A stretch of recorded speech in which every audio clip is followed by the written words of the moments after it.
Good afternoon and welcome to the Town of Greenwich Planning and Zoning Commission. This is a virtual meeting on Tuesday, May 12th, 2026. We have some postponements this evening. Item 3, Newfield Properties LLC for a final site plan at 241 Hamilton Avenue to create a third unit in a two-family dwelling according to 830G. Similar application at 129 Hamilton Avenue to add a third unit to create an 830G at 129 Hamilton Avenue. In the public hearing, the postponement is 66 Cherry Valley LLC for a final site plan to demolish and then reconstruct an existing house. And that's at 66 Cherry Valley. Finally, at number 7, Luis Morocho at final site plan and special permit to construct a new two-family residence at 19 Livingston Place. Those are the postponements for today, items 3, 4, 5, and 7. And with that, we will begin. Our first item on that item is Mary Jenkins is seated for me. I'll still run the meeting, but Mary will be seated for me as I was absent the last time we heard this application. So seated are Jenkins, McRae, Lowe, Yeski, and Wells. The item is Eggleston Holdings LLC at 14 Eggleston Lane for a final coastal site plan to construct a new 2,862 square foot, 2.5-story residence at that address. And this is in the R12 coastal overlay and flood hazard overlay zones. And with that, do we have our applicant? Hello, Ms. Feinberg. How are you? Oh, you went back away. There she is. Sorry about that. Hello, everybody. Hello. Good afternoon. For the record, my name is Lisa Feinberg. I'm a partner at Carmody, Torrance, Sandak, and Hennessy. Back here tonight on behalf of the applicant and owner of the subject property, Eggleston Holdings, LLC. So when we were last before you all on April 28th, you asked for some additional time to digest and review the materials you had received before making a decision on the application. At that meeting, you also heard from representatives of the owners of 12 Eggleston Lane regarding some of their concerns. Since that time, I'm happy to report that the parties appear to have reached an agreement that I believe addresses our neighbors' concerns, and if ultimately approved, should also lead to the withdrawal of the pending litigation related to the prior lot confirmation approval. So as requested during your briefing, I did my best to put together an exhibit depicting these changes. It is a bit of a crude sketch. I am not an artist, but I hope that it's helpful. I'm happy to share my screen and walk you all through that. Oh, Tracy's beat me to it. Perfect. Thank you. So as originally submitted, the proposed house would have been 5.5 feet from the property line with 12 Eggleston Lane, which you can see over there noted as lot 51, and 37 feet from Eggleston Lane at the street. These setbacks are shown in blue. As now proposed, the house would be roughly 8.5 feet from our neighbor and 39 feet from Eggleston Lane, and that's shown in yellow. So while this may be a matter of a few feet, the increases are meaningful to both parties. There is no impact to the engineering design, no new concerns from DPW.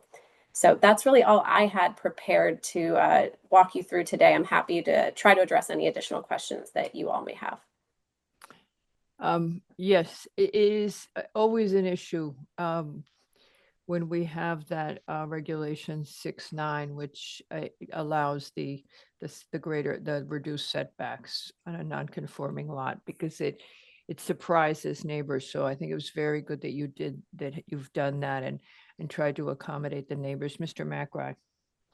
Ms. Feinberg, the house itself moved 2 feet, 3 feet, that kind of thing. 3 feet. Did I guess the driveway was extended to in that 2 feet going west to meet the garage? That's correct. Okay. And I'm assuming that didn't add any impervious surface or anything to it. That's all the pervious asphalt. Right. It was de minimis, and we reran the calculations, and that was all submitted to DPW. And I think Tracy confirmed with DPW engineering that they were comfortable. Got it. Great, thank you. Correct. DPW engineering was able to review the complete revised site development plan set and the revised drainage summary report and did not change their comments. It is still a resubmit prior to zoning permit, so there's still a couple things that they will need to submit before they get a zoning permit. Got it. Mr. Lowe? Yeah, I don't know that we discussed this yesterday, and maybe I missed it in the material. What happened to, wasn't there a 44-inch sycamore tree? That's We being discussed it. maintained. So Okay, perfect. That's all I wanted to know. Thank you. sure. There was some dialogue. Nick, you made the comment, I think, at one of the briefings. The sycamore has a split in it, right? Yeah, I think one of the trunk itself is actually been cleaved on one side, but it's healthy, I guess. How long it's going to be healthy for, I don't know. But sycamores are kind of weird like that. You can put all kinds of crazy holes in them and they still live. Is it just is just an additional leader, or has it No, been it's actually a cracked or? it's actually a crack. It came up in one of the photos somebody submitted. But I have to give me 10 minutes. I have to dig it out. But Well, it was no, interesting because actually a sycamore tree has these every once in a while you get these cleavage to it, this whole splits, that kind of stuff in the main trunk, but they're still healthy and can still get really big. and as I remember, there is language from conservation that should the sycamore not survive construction, it would be replaced with an equivalent canopy tree. It should be replaced. Does that ring a bell for anybody? Yes. Yes. Okay. Yeah. Okay. So that's the language from conservation. So the answer is, yeah, the sycamore is going to be saved. There were some doubts at one point about how it would do during construction, but trees can be amazingly hardy. Anything else, Mr. Lowe? That was all. All righty. Any other commissioner wish to comment? Here it is. Yep. Conservation from March 25th. Mm-hmm. It looks like the back side of it is cleaved up the trunk. Would be the side facing the house. So, but it is what it is. Okay. All right. So that would just be a condition. Anybody else from the commission? All right. Based on that, I would turn to public comment. Does anybody wish to comment from the public on this application at 14 Eggleston Lane? Kindly raise your virtual hand. 14 Eggleston Lane. Oh, looks like you solved the issues, Ms. Feinberg. Any public comment on 14 Eggleston Lane? Not seeing it. Good work. Means that there were agreements reached that everybody can live with. So hearing no comments from the public or from the commission, does anyone object to closing this application at this time? No. No. Seeing no objection, this application is hereby closed and we would entertain a motion, Mr. McGrath. Okay, this is excuse me, 14 Eggleston Lane, final coastal site plan, special permit, PLPZ 2026-037, applicant seeking approval to construct a new single-family dwelling and associated site grading, landscaping located on a 0.2092 acre property in the R12 COZ and flood hazard overlay zones per section 6111 of the BZR and sections 22A90 through 22A111 of the Connecticut General Statutes and 22A106E of Connecticut Coastal Management Act. Whereas the property is within the AE13 flood zone. The commission acknowledges DEP comments that during severe flood events, the Shorelands neighborhood and parts of Old Greenwich would similarly be impacted by tidal flooding waters and deprived of dry access or egress to emergency services. There's no regulatory or statutory framework to prohibit construction of a single-family house that is designed to comply or exceed with the town's flood hazard overlay zone requirements. and the Greenwich Drainage Manual. And it would not exacerbate the existing condition in an established, developed, single-family residential neighborhood. The commission finds that conservation issued comments dated for 17/26, indicating no further comments to be addressed. Zoning issued comments dated 3/24/26, indicating a summary of the project. DEP issued comments dated 3/27/26, indicating comments on dry access. And Sewer Division issued comments dated 3/27/26, requesting the applicant submit a signed letter acknowledging receipt of their P&Z comments. DPW Drainage issued comments on 4/26/26, requiring resubmittal prior to zoning permit. EMAC issued comments on 3/23/26, indicating a favorable review. Wetlands issued a permit needs questionnaire dated 3/3/26, indicating no action required. The proposed activity with any modifications proposed by the commission is consistent with all of applicable goals, policies in section 22A92 of the Connecticut Coastal Management Act, and incorporates all as modifications all reasonable measures, including best management practices for stormwater and erosion control, which would mitigate any adverse impacts of the proposed activity on both coastal resources or future water-dependent activities. Therefore, a motion to approve the application of final coastal site plan with the following conditions. Per Sewer Division comment, the applicant has submitted a letter dated 3/31/26 acknowledging comments, and the applicant shall address any and all remaining staff or interdepartmental issues. Is there a second for the motion? Second, Mr. McRae, how do you vote? Aye. Mr. Yeski? Aye. Madam Jenkins? aye. Mr. Wells? Aye. Low. Aye. And with that, the motion passes 5-0. Thank you very much, Ms. Feinberg. Thank Ms. you all. Feinberg. She's staying for the next application, Madam Chair. Okay, I was about to remove her. Our next application is Spring Farms 2026 LLC, Mid-Country Fields LLC, Evergreen Land Group LLC, and Greenwich Property Holdings 2026 LLC. Nothing like a snappy name, Ms. Feinberg.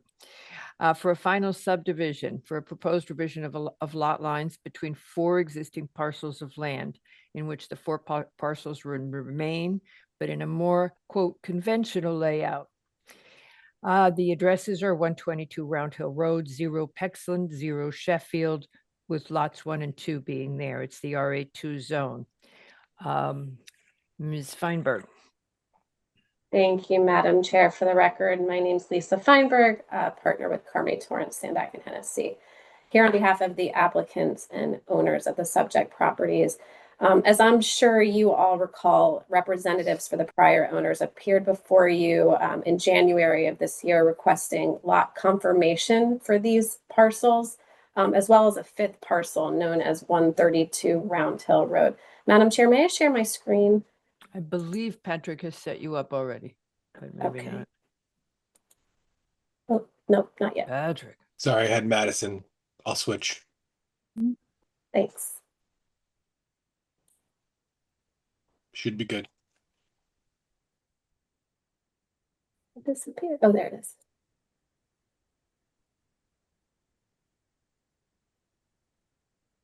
Okay, so this is the lot confirmation from January. So the 4 parcels that we are here to talk about today are 1, 2, 3, 4, and then 132 Round Hill Road was also part of the lot confirmation, but not part of this request. So my clients purchased all 4 of these lots, except for the 132 Round Hill parcel, and now would like to modestly reconfigure the lots to create, as Madam Chair said, more conventional lines. So as you requested during your briefing, we have endeavored to better illustrate these changes with the revised survey submitted this morning. So the yellow lines, the highlighted lines you see here, those are the lines that will be eliminated. So you can see the lot, this Sheffield lot used to go like this. This Sheffield lot was really kind of wacky and went like this. And then this lot on Peckland had this little cutout. So this next slide better depicts them today as proposed. So you can see the lot shapes have become more rectangular in nature. All of the lots remain conforming with the RA2 zone. Any non-conforming structures have been marked as to be removed. I also wanted to note that the playhouse that was previously marked for removal has been demolished since the survey was originally submitted and is no longer shown on this survey. So we think this new configuration makes logical sense and will ultimately yield better development on the site.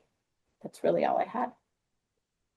Any questions from the commission? Nick? Yeah, Ms. Feinberg, can you go back to your first slide? This is the original subdivision map. The driveways between the corner lot, the one that's not included in this, and the adjacent 122 lot, all of those driveways that interconnect, are they going to be discontinued, or how does that work? Well, there's no development plan at all. At this point, they're really just trying to right size and configure the lots. It's possible, I suppose, that those could change, but there's no current plan. Right. Are those two lots in common ownership? They are not. Okay. Anything else, Nick? No, I think I'm pretty good. Thank you. Mary? Yeah, Health had said something about the septic replacement has to be adequately marked on the record as finalized because they haven't had a chance to review it yet. That was It's okay. It's okay, but they want to see it. In other words, right. We submitted those plans, and I believe Health is comfortable at this point with everything moving forward. true. The email that they sent yesterday at 11:30 a.m. Did it address that question, Patrick? The one that I think it came in during the briefing. Yeah, Was so it the Health? The applicant has responded to Health. Health has not had a chance to give their final review, but I have spoken to the Health department, and they are okay with us moving forward, knowing that before a Mylar or record sheet, if approved, gets filed, that will be addressed. Right. So just to insert that Condition? condition, Is Sure. it just to condition? have that condition that prior to the Mylar being filed, prior to the Mylar, there should be sign off from the Health Department. Nick, are you saying that you're interested in seeing what the future driveway configuration? I think if No, since it's in different. it's kind of thing. My concern was that it's like a cross easement or some kind of a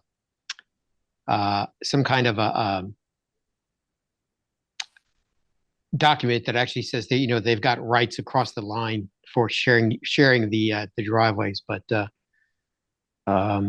I don't think it's a critical thing at the moment because it's an existing line. It's an existing thing. Really, what we're looking at is nowhere near that. So I don't think it's a critical issue. Although, Ms. Feinberg, I do have a question. This cemetery that's on that map, is that something that property owner has any idea? Or do you have any idea whose cemetery that is? It belongs to 132, so it remains on that site. We're not changing any of the lot lines over here. Interesting. Okay, thank you. Sure. Any historic protection on it or? I don't know. That one was retained by the prior owner. Okay, so that would just come up in development anyway. All right, any other questions from the commission? Any comment from the public? Again, this is 122 Round Hill Road, 0 Pexland, 0 Sheffield. It is a lot line revision and it's 4 lots in total. Any comments from the public? Please raise your virtual hand. All right, seeing no comments and no further questions from the commission, does anyone object to closing this application at this time? No. Hearing no objection, this application is hereby closed. And we would take a motion. It will be the regular members seated. Mr. McRae, we would be appreciative. Yeah, I find it fascinating. Never noticed that cemetery ever. I Put down had the street sign. same, Very strange. Same. Right. Same.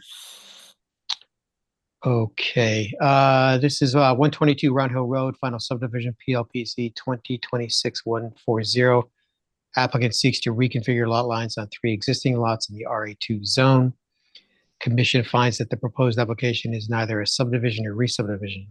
Zoning issue comments dated 5/5/26 indicating a summary of the project. Health Department issue comments dated 5/11/26 indicating recommendations to the plan. Conservation issue comments dated 5/7/26 indicating recommendations to the plan. DPW drainage issued comments dated 5/7/26 indicating approved for subdivision. And wetlands issued a permit needs questionnaire dated 3/19/26 indicating no action on the lot line revision is required. Therefore, a motion to approve the lot line revision with the following comments. Per conservation comments, any future development should be carefully designed to minimize impacts to the sensitive habitat, including but not limited to avoiding disturbance within the 100-foot upland review areas, preserving natural grades, and maintaining existing native vegetation and mature trees. Per the Health Department comment, prior to recording of the record map, review and approval of 100% septic replacement areas designated for the cottage and the main house is required. And the applicant shall prepare a record map for recording on town land records, and the applicant is to address any outstanding staff or interdepartmental issues. Do I have a second? Second. Mr. Yeski has seconded. Mr. Yeski, how do you vote? Aye. Mr. Wells? Aye. Mr. Lowe? Aye. Mr. McRae? Aye. Albin is also aye, and with that, the motion passes 5-0. Okay, thank you, Thank you Ms. all. Feinberg. Bye-bye. She can leave now, right? All right. Now we're going to go into the public hearing. Ms. Cullen, just raise your hand if you have any issue hearing anybody, or if people start talking too fast, just let us know. We go with the public hearing. Is the attorney available? Oh, it's actually the applicants, right? Would you all raise your hands and we'll bring you in. There's Parker Eng and Ms. Mr. Fong DeAndrea. and Mr. Hello. Oh yeah, it's all on one computer. That's right. You guys are together. And Mr. DeAndrea and okay. Oh, Craig, is that for Mr. DeAndrea? Yes. Okay. Okay. Mary Jenkins, you're going to be recusing, and either you or Patrick can answer this question later on, if you wouldn't mind. I know you have the new data on the income levels for the folks that would be moving in to these units. Actually, you could give it to us before this is based on 150% of state median income. And what would that number be today? I believe you just got the data from HUD this week. I would have If to you look don't it up, have- Madam If Chair. you don't but, have it handy, just pop back in whenever you're ready. But one of the issues that had come up, as I remember, was what is the income classification? I may have misunderstood it because I was listening to the recording, but just what's that affordability number? And I figured you guys would be interested, Mr. Eng and Ms. Fong, because the numbers just came out. So with that, TPF Home Builders for a final coastal site plan to consolidate the parcels known as 368, 376, and 382 Davis Avenue, 8 Home Place, and 18, 20, and 22 Home Place into one lot to construct 9 residential buildings and renovate 2 existing residential buildings to create 18 dwelling units, including 4 affordable housing units in single-family and 2-family buildings with associated driveways, parking, stormwater management systems, site work, retaining walls, and landscaping. And again, that's 6 parcels totaling 1.87 acres in the R6 coastal overlay and flood hazard overlay zones. For everyone's knowledge, we have to close this application tonight, but that doesn't necessarily mean we decide it. Let's see what happens with new information and what comes up. And so with that, do you all want to fill us in on what's evolved since we were last together? I think a fair number of pieces have been moving around. Sure. Good evening, everybody. We, since the last meeting, have tweaked the landscape plan just to make everything consistent with the trees that are there and that will remain. We've received DPW sewer comments and sent a acknowledgement letter for those comments. We've shared a updated comparability analysis with some new numbers showing affordability between or Oh, you just froze, Mr. Eng. comparability between the affordable. Can you Yeah, hear me you're good. now? Okay. To back up, we shared a comparability analysis updated with the new comparability of 84% between the affordable and market rate for the 3-bedroom units using a mix of building B and 382 Davis. Was there anything else? Yeah, right here. And yeah, we set up a meeting with DPW to discuss the wall that's And I in the right of understand way. that's tomorrow afternoon, right? Okay. That is tomorrow. And then, Yeah. so we've got, I'm sorry, Ms. received Fong? Oops. I'm sorry, and we also have the construction Yeah, phasing and that came I in think today. Nick may have some questions on that, because that's kind of one of the things he's deeply interested in. So in regard to the how you're going to do the allocation of the units, do you have a visual that somebody could share of what you moved around, Tracy? I don't think it's a visual. I think it's a table, Madam Chair. Yeah, that's a visual. It's visual. Right. It's a It's yeah, still I the suppose it's a visual. table, but I'm sorry. simply sure. Sorry, Is my it- unmute button got Let's blocked by see. someone's raised hand, but yes, it's a table. It's not a It's chart, still but a I visual. can pull up the zoning location survey if you want me to point out that it's the two buildings Yeah. that are next to each Yeah, other on if the you, north if side you of the would property. just, yeah, if you guys would just show everybody what the Mm. changes are and how it's gonna work. I actually would like it, it might be better if you showed the thing with the building numbers. Okay, I'll do that first. Okay, hang on. Do that one second. first, and then you can do the table. But I think it's important to show where the existing units are, where the new units are, and where the movement is. Got it. Hang on 1 second. So visual is compared to oral, spelled AU. I'm sorry. It's all good. Hang on. Okay, Okay, can you see that? there you go. Okay, so here, let me just blow it up a little bit too. All right, so that everybody, and I assume, because we usually have people listening, so I just want to make sure that Right. the neighbors, okay, so. Okay, so there are proposed affordable 3-bedroom units currently in building 382. Two-family, 3-bedroom units. Proposed building B is also a 2-family dwelling. 2 market rate affordable units is combine all that together. 2 market rate units Mhm. were originally proposed in this building. The proposal now is to take 1 unit from this building and 1 unit from this building and swap them so that there's a market rate unit and an affordable unit in 382 and a market rate and an affordable unit in proposed building B. Okay, great.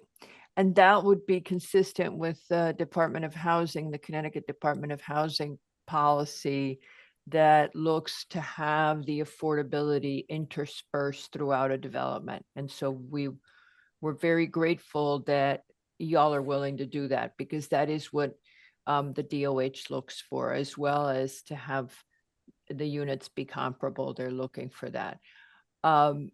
Okay, so those are the changes. And what about the table of the Okay, numbers? hold on, let me. go back and grab the table. Okay, Tracy, I have it right here. Thanks, I'll just, Tracy. All right, you go. you Yeah. go. You can drive now. All right, okay, you zoom me? Yep, this is from the letter, the last letter, right? Yep, So it should be the page that has the 80. Yeah, there we go. So you have both of those up simultaneously because what you need to look at are the 72 and the 84. mm-hmm. As I touch the screen, sorry, I know you Right. can see that. Okay, so these changes are going to bring us to an 82% comparability for the living size, the living area of the units, which is what the commission had been asking for. 84, yes. 84, sorry, yes, as compared to 72. And it is focused on living space, which is how we're interpreting what is feasible, because what makes sense with this is if you were an apartment building where all the garages are in the basement, all the garage spaces in the basement, you would only be looking at the comparability of the living space. And so that makes sense. Okay. Has anybody got any questions on the charts and on the changes from the commission? This has to do with the overall size, right? Yes, As opposed to the finishes. yes. And the applicant has, oops, I didn't realize my video was off. Sorry about that. That's okay. The applicant has stated a couple of different times that the finishes will be comparable. Yes. That was as- already determined Yes, and decided. That has been said at previous meetings. I remember hearing it. I don't remember where I heard it, but that has been said at previous Certainly at the meetings. last public hearing and possibly also, I think Yes. actually all of them. It's come Yeah. up at every single one. Yeah. Yep. Okay. Any other questions from the commission? Okay, Patrick, I think we're good on that. All right. Ms. Jenkins, the income level is Yes, probably why you're back, right? The new income levels from HUD on May 1st. The state median income is 129,500, and since we use 150% of that, it would be 194,250. And obviously the income level is 80% of 194,250 or 155,400. So, and for how many people is that? Is for a family of 4? I believe that's the basic number, and I'd have to look at the chart So to the calculate average, differently. so the income for the people who live in the units is a maximum of 155,000, Patrick? yeah, we also have the numbers for the rents that we would charge with the trust. So it would be for a studio 2,620, 1 bedroom 2,764, 3 bedroom 3,297, and 2 bedroom, sorry, was 3,297, and a 3 bedroom 3,790. So those are the rents, the maximum rents that can be charged with these type of units, with the below market, I'm sorry, units. All right, okay. So that's kind of what the income level looks like. And I think it helps to understand that you're getting to folks that are potentially employed in town, could be teaching, could be that working for town, but that these are people who are actively employed and are families coming to potentially already residing in town. Any other questions from the commission regarding this application? Yes, site development or the phasing plan. Mr. DeAndrea is around, and Mr. Ang. I think we're gonna have, we had Craig and he's gone now. Oh, there's Tony. Okay, Okay, Mr. so DeAndrea. Tony's there. Oh, Unfortunately, it's- I am it's- not Tony. I am Adam Someone Serini from Tony's from office. Newsroom. you're Tony's from- office. Okay. From the office, correct. Okay, hello, Mr. DeAndrea. Sorry, can we get your name This again is the for the public record? hearing. We need to put your name up so Ms. Cullen can take it down, can write it down. Yes, let me adjust the name. All right. My name is Adam Serini, civil engineer with DeAndrea Surveying and Engineering. All righty. Okay, Mr. Serini, go ahead. Mr. McRae was interested in the logistics plan, and I think everybody has an interest in it because of the size of that street, the relative width of it, and how it gets managed as they. Mr. Serini, you're not Mr. DeAndrea, so everything I was going to say is actually, I'll take it out on you instead. I think this that is- means he's going to be nicer, but I'm not really sure. No, not at all. This is actually, it was not what I was expecting. It does have a lot of information on it. It's got way too much information on it. Stuff that I don't need to see specifically as a construction phasing plan. It's the site development plan with construction phasing loosely overlaid on top. I can read a plan. At least that's what they tell me. This one was very difficult to understand how the construction phasing was going to work. I have got notes in a different font that are larger, but trying to pick them out was very difficult. Okay. The whole premise of this construction phasing plan is to actually understand, as the contractor moves through the site, developing and everything, how it's going to be done, where during the schedule, what buildings are being built, where things are, where people are parking, how things are dropped off, picked up, so on and so forth, the whole 9 yards. So this is a good start, but it's a plan that needs to be put in the file with planning and zoning. So if for some reason somewhere down the line, if this moves forward and this gets constructed and something is not working or there's issues on streets, so on and so forth, we know exactly what's supposed to be going on. So I would have appreciated if it actually was a true construction phasing plan, not on the site development plan. As I said, it's very difficult to kind of figure out what's going on. I see it kind of going from north to south on the site, starting driveways first, so on and so forth, those kind of things. But it's confusing.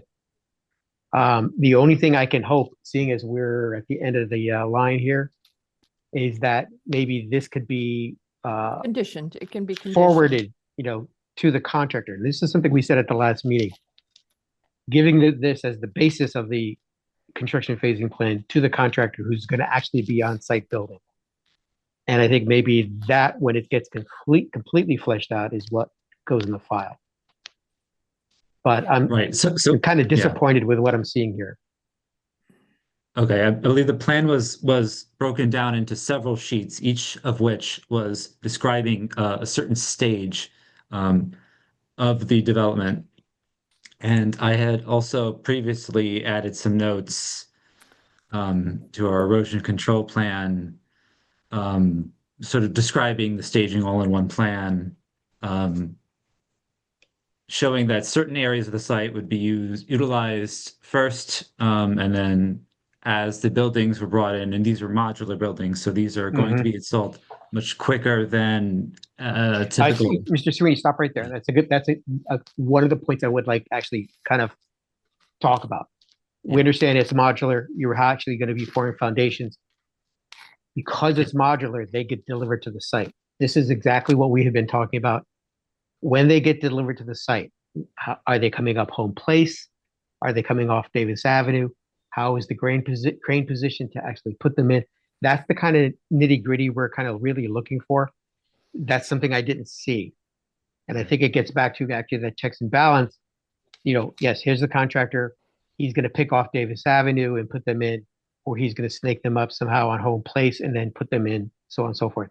That's the kind of level of stuff we're looking for. So, all right. Yeah, I saw the notes that you put in here, in terms of just the first page. You're actually retaining the 2 driveways, installing a gate, the soils and erosion controls go in, those kind of things. There was a note on one of the plans buried in the middle of the thing where the parking was relocated. Took me 20 minutes to figure out there was that note there. So I didn't figure it out. that's the kind of thing. So this is a great start. I think actually this, without the site development on it and really adding some detail, would be great. I think actually forwarding this onto the contractor, if this was forward, for them to actually flesh out is a critical thing, Mr. Eng. Please keep that in mind, because we really need this in the file when this happens, if this happens. Because what'll happen, I mean, so to add to what Nick is saying, we're addressing our concerns, but we're also addressing resident concerns. And what'll happen is a resident will say such and such is going on. And the thing is to be able to say, yes, at this point, this parking lot has shifted. And you're going to see that shift, and the tracking pad isn't where it was before. So it's a little bit, it's got to be something that the more understandable it is by the non-professional, it's it's helpful. And I know everybody involved is, I mean, all the people proposed that, I know the Ms. Fong and Mr. Eng know a great deal about this, but I'm thinking about the neighbors and the rest of us who don't have necessarily. So if what we'll do is, if we were to move this forward, and we would just ask that that be submitted in its completion in a way that is consistent with what Mr. McRae is saying. Right. I think one of the things was like this was going to be teeing this up today, this time. So it can be actually forwarded to a contractor if this moves forward, so they could flesh this out. Because it's the contractor who really is going to take a look at, but we really needed to actually understand how this is going to work. I think Mr. Serini actually added it in that, yes, this is how it's going to work. It works from north to south. We're building from Davis Avenue out, which makes total sense. Give this to a contractor, tell them to fresh out. I want to see every single detail about how it's all going to work. It's in the file, and we're good to go. Yes, working with a contractor who has more construction experience than us engineers would be helpful. Well, and also if it's being able to have it in a way that's communicated also true. to the lay person, that Yes. it's, and lay people can't understand this stuff, but it has to be. Okay, so that's good. Anything else, Mr. McRae? Just my apologies to Mr. Serini. This ripping his head off was actually meant for Mr. DeAndrea. No, you were relatively, It's a I've good s- plan, but I'm not too sure. yeah. Okay, you just want it done a little differently. Ms. Kulikowski, a neighbor sent in a video with fire truck turning.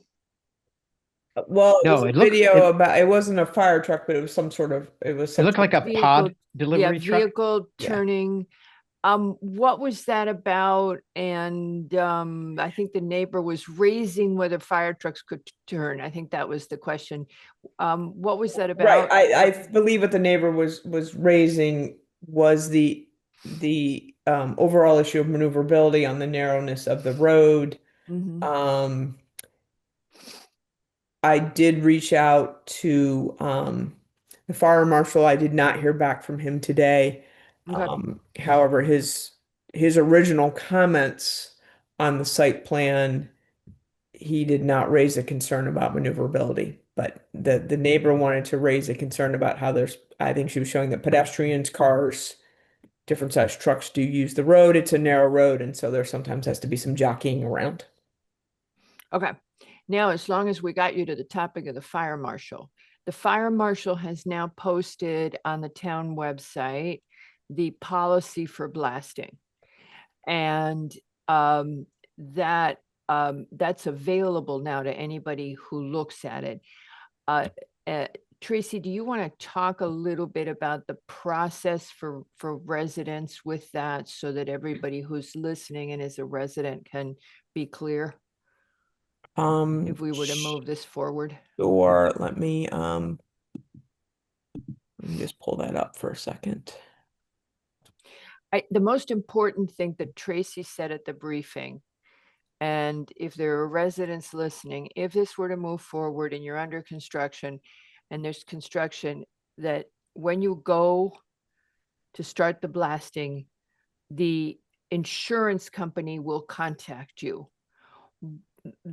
What I've heard anecdotally is that sometimes residents ignore that communication. Don't ignore it.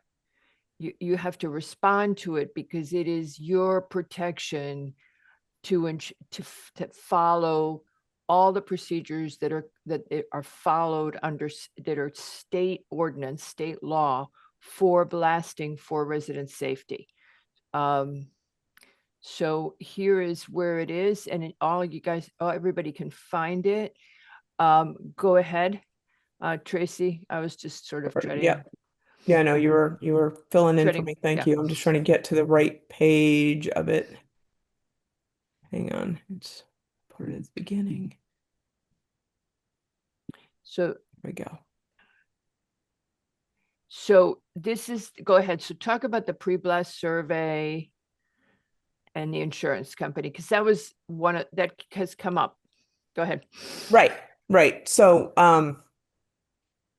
what is on the fire marshal's page now is the most recent blasting permit policy.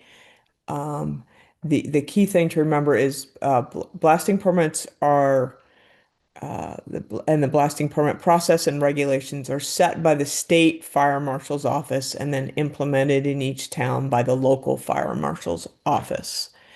And so the blaster, once he knows where he needs to blast, goes to the fire marshal's office in person. It even says here in person. It's not like this gets filed online. It's in person, meets with the fire marshal to make sure that the blasting permit application is complete, that the blaster has his appropriate state licenses. There's actually a permit for the blasting materials. There is a vehicle condition certificate, as well as the certificate of liability insurance that the blaster has, that the blaster has done call before you dig, and that the blaster provides the fire marshal with the building permit number and zoning compliant zoning permit. So you don't get to just blast, you have to have those approvals in place, which means you have all your septic approvals, your building permit approvals. There's a blasting schedule with proposed dates and a site plan identifying those locations of where any blasting might occur. And then my understanding is I believe it is about 21 days prior to any blasting. It will be the blaster's insurance company who will reach out to all of the property owners within 250 feet of the blasting site, offering a pre-blast survey. And that's the communication that homeowners need to respond to and reach out to that insurance company to schedule that pre-blast survey, because they obviously they need to come into your house. And so that is why it is offered to all the property owners within a 250-foot radius. And the fire marshal will also visit the site prior to any blasting. And that scheduled blasting times are provided to the fire marshal's office at least 48 hours in advance. And the policy also talks about the seismic monitoring equipment that's on site, that blasters are only allowed to bring the blasting materials that they need. They are not allowed to bring, 3 and 4 days worth of blasting materials. It's 1 day at a time. And they have to notify their dispatch before there's any blasting as well. And I'm trying to think. And you are going to receive that notification.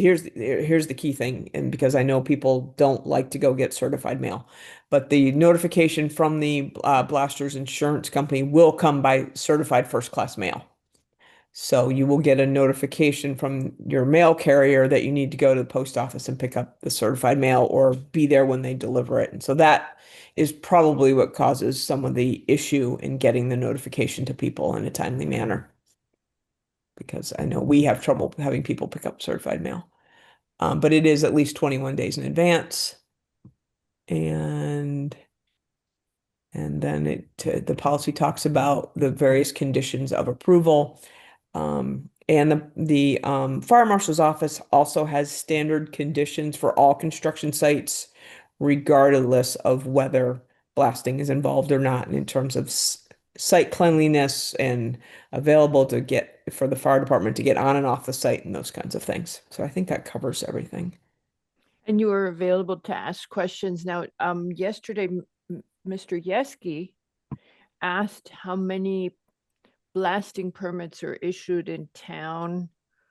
Do you have that number just handy? I was just going to look it up. I blanked on it. He provided a spreadsheet. Hang on, let me see if he numbered them. It looks like since July of 2025, so from July 14th, 2025 through April 22nd of this year, 30? 32. Well, it starts on line 2, so it's 31. 31. Okay. So this is something the town does regularly and is used to managing that there's a process in place that works. Any questions from the commission? All right. Okay. Any further in any other area questions from the commission? All right, let's go to public Can comment then. Oh, yes, you're a commissioner. Yes, so far. Mr. Lowe. If you all, Mr. Ang, Ms. Vaughn, have there been any further discussions with neighbors since we last met? In particular, any of the neighbors who have come on into our sessions to comment? I just wondered whether you'd had any conversations and any progress on that front, if you will. Thank you, Mr. Lowe. It may have been just before the last meeting or maybe just after it. We have emailed with one of the neighbors who had shared concerns about the blasting and who voiced some of those concerns on past meetings. We shared with her the updated blasting permit policy and endeavored to share a little bit more about the ways in which the blasting could be done to be less disruptive. Apparently there are expanding mortars that are less noisy and maybe cause less tremors that we would be open to exploring. And she mentioned that she would be looking into it with an expert, but no further questions. And nothing outside the issue of blasting then? No. No. Okay, thank you. Anybody else? Mhm. All right, let's go to the public. We've got 2 hands up. The first one is Kate Duchevitz. And if you would go ahead, ma'am, and followed by Terry, I'm guessing that's Terry Angoto. And I'm going to go ahead and promote you. You'll just have to spell your name when you come in because you don't have it on your screen. Okay, Madam Tree Conservancy. Hi, thank you. My name is Kate Jakevich, and I'm the Executive Director of the Greenwich Tree Conservancy. We've received several calls and complaints from concerned neighbors regarding this project, and we share many of their concerns. Nearly 100 trees are slated for removal as part of this development, including 27 trees measuring more than 10 inches in diameter. These trees are not clearly identified on the project map submitted by the applicant, and many smaller but still environmentally significant trees are omitted entirely.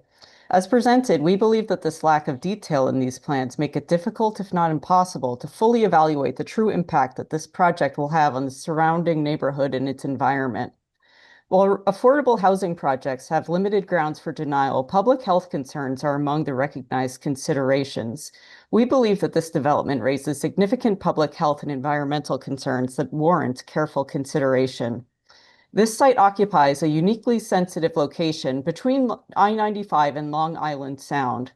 I-95 is a well-documented source of air pollution, noise pollution, and elevated surface temperatures, all of which negatively impact the health, longevity, and overall well-being of nearby residents.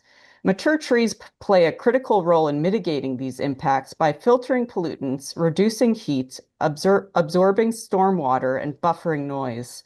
The removal of nearly 100 trees will substantially reduce these protections for neighboring residents. While replacement plantings are important, newly planted trees provide only a fraction of the environmental and public health benefits offered by mature canopy trees. This site is also located just steps from Long Island Sound. According to recent monitoring conducted by Save the Sound, Greenwich waterways regularly experience unsafe bacteria levels, and Byram Beach closes frequently due to water quality concerns. Increased stormwater runoff is a major contributor to declining water quality, and trees are among the most effective natural tools for reducing runoff and filtering pollutants before they reach waterways. Removing so many trees will negatively impact recreational users of Greenwich's beaches, but also our very important Greenwich shell fishing industry. Both of these issues are tied directly to public health and environmental sustainability. For these reasons, we believe that the concerns surrounding this project are substantial enough to warrant a reevaluation of this project. The scale of tree removal proposed would create significant environmental disruptions in an area that is both highly vulnerable to the impacts of highway proximity and critically important to the health of our waterways and coastal ecosystems. Thank you. I appreciate this chance to give a comment. Thank you very much, ma'am.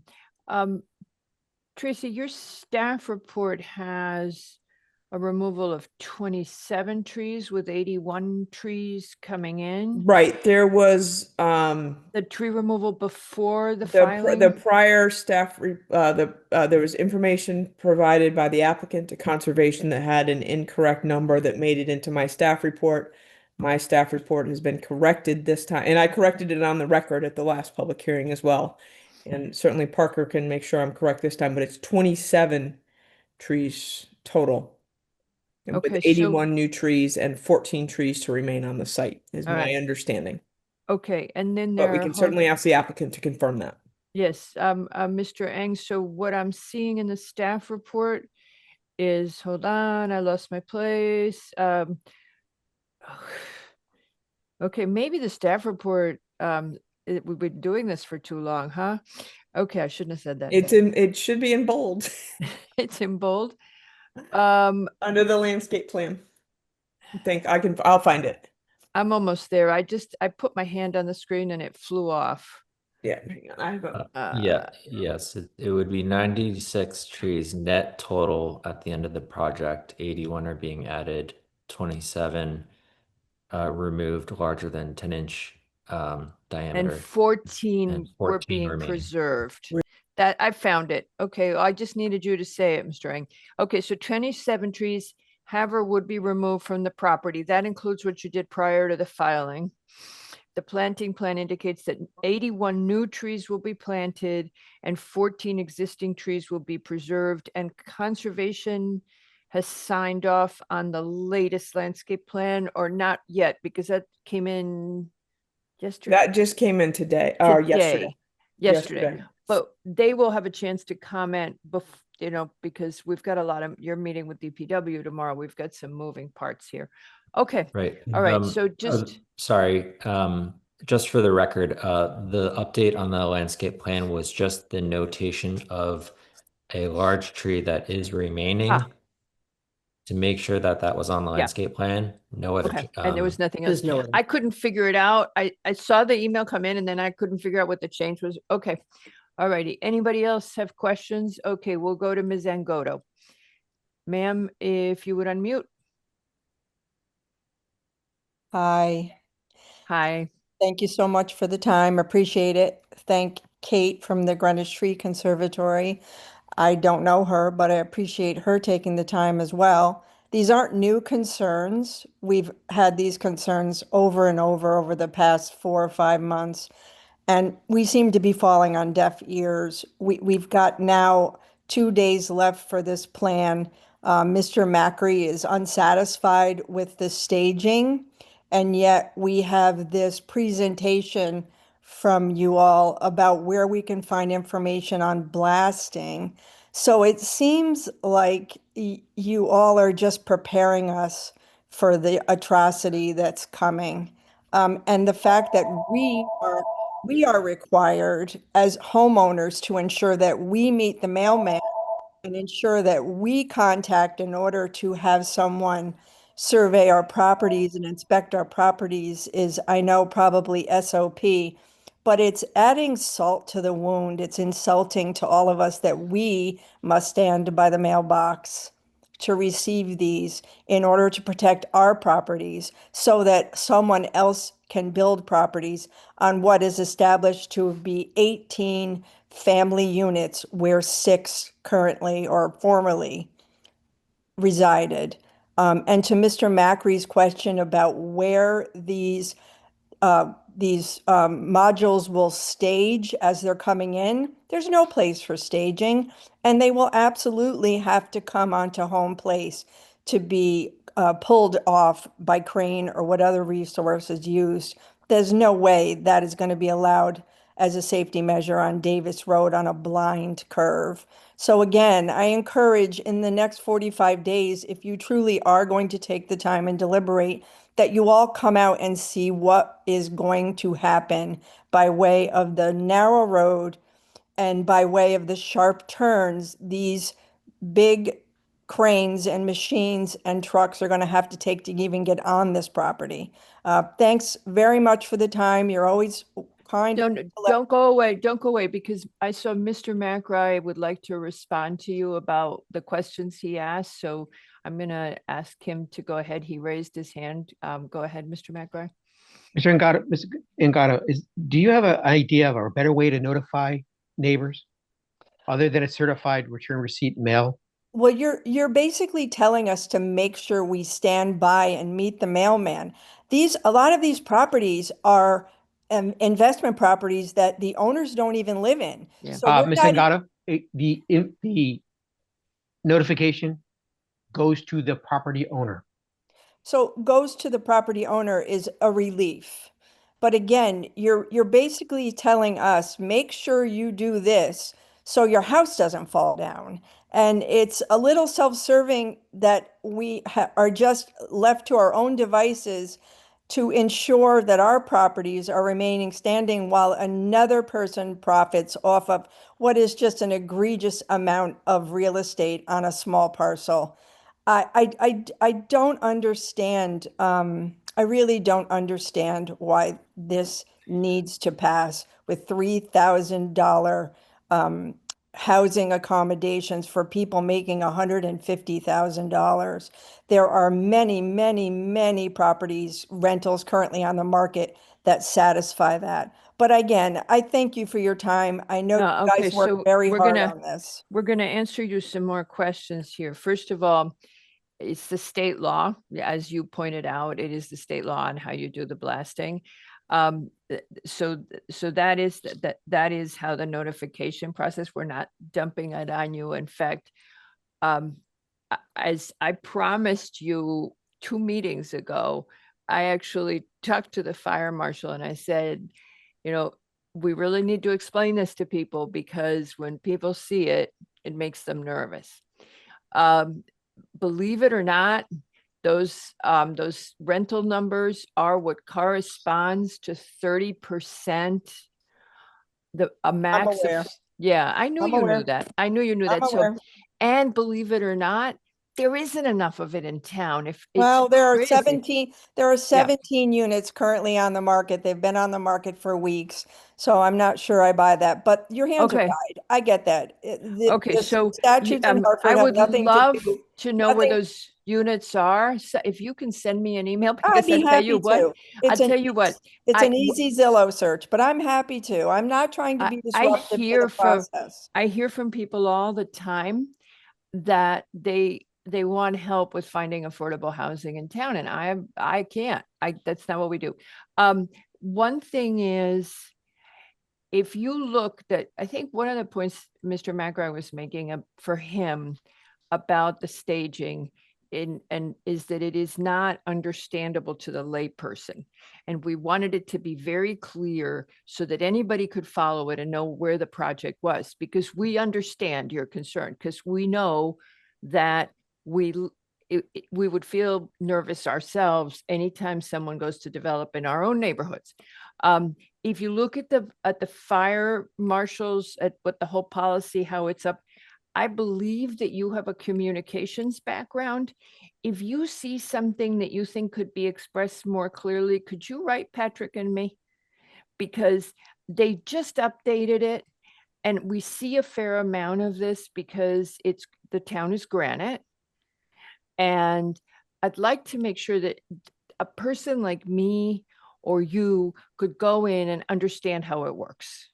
And understand. So could you just I'm not take a quite look at sure. it? I'm not quite sure I'm the best person to. Okay, I am just looking for refine the Yeah. SOP for blasting on the. no, not the SOP, but wow, I read this and this paragraph just was unclear. It would be, if you happen to, and you can do that in 8 months, just reach out to us and say, hey, I happened to look at this policy and this part was unclear, because sometimes what we think is crystal clear, because we're doing it every day.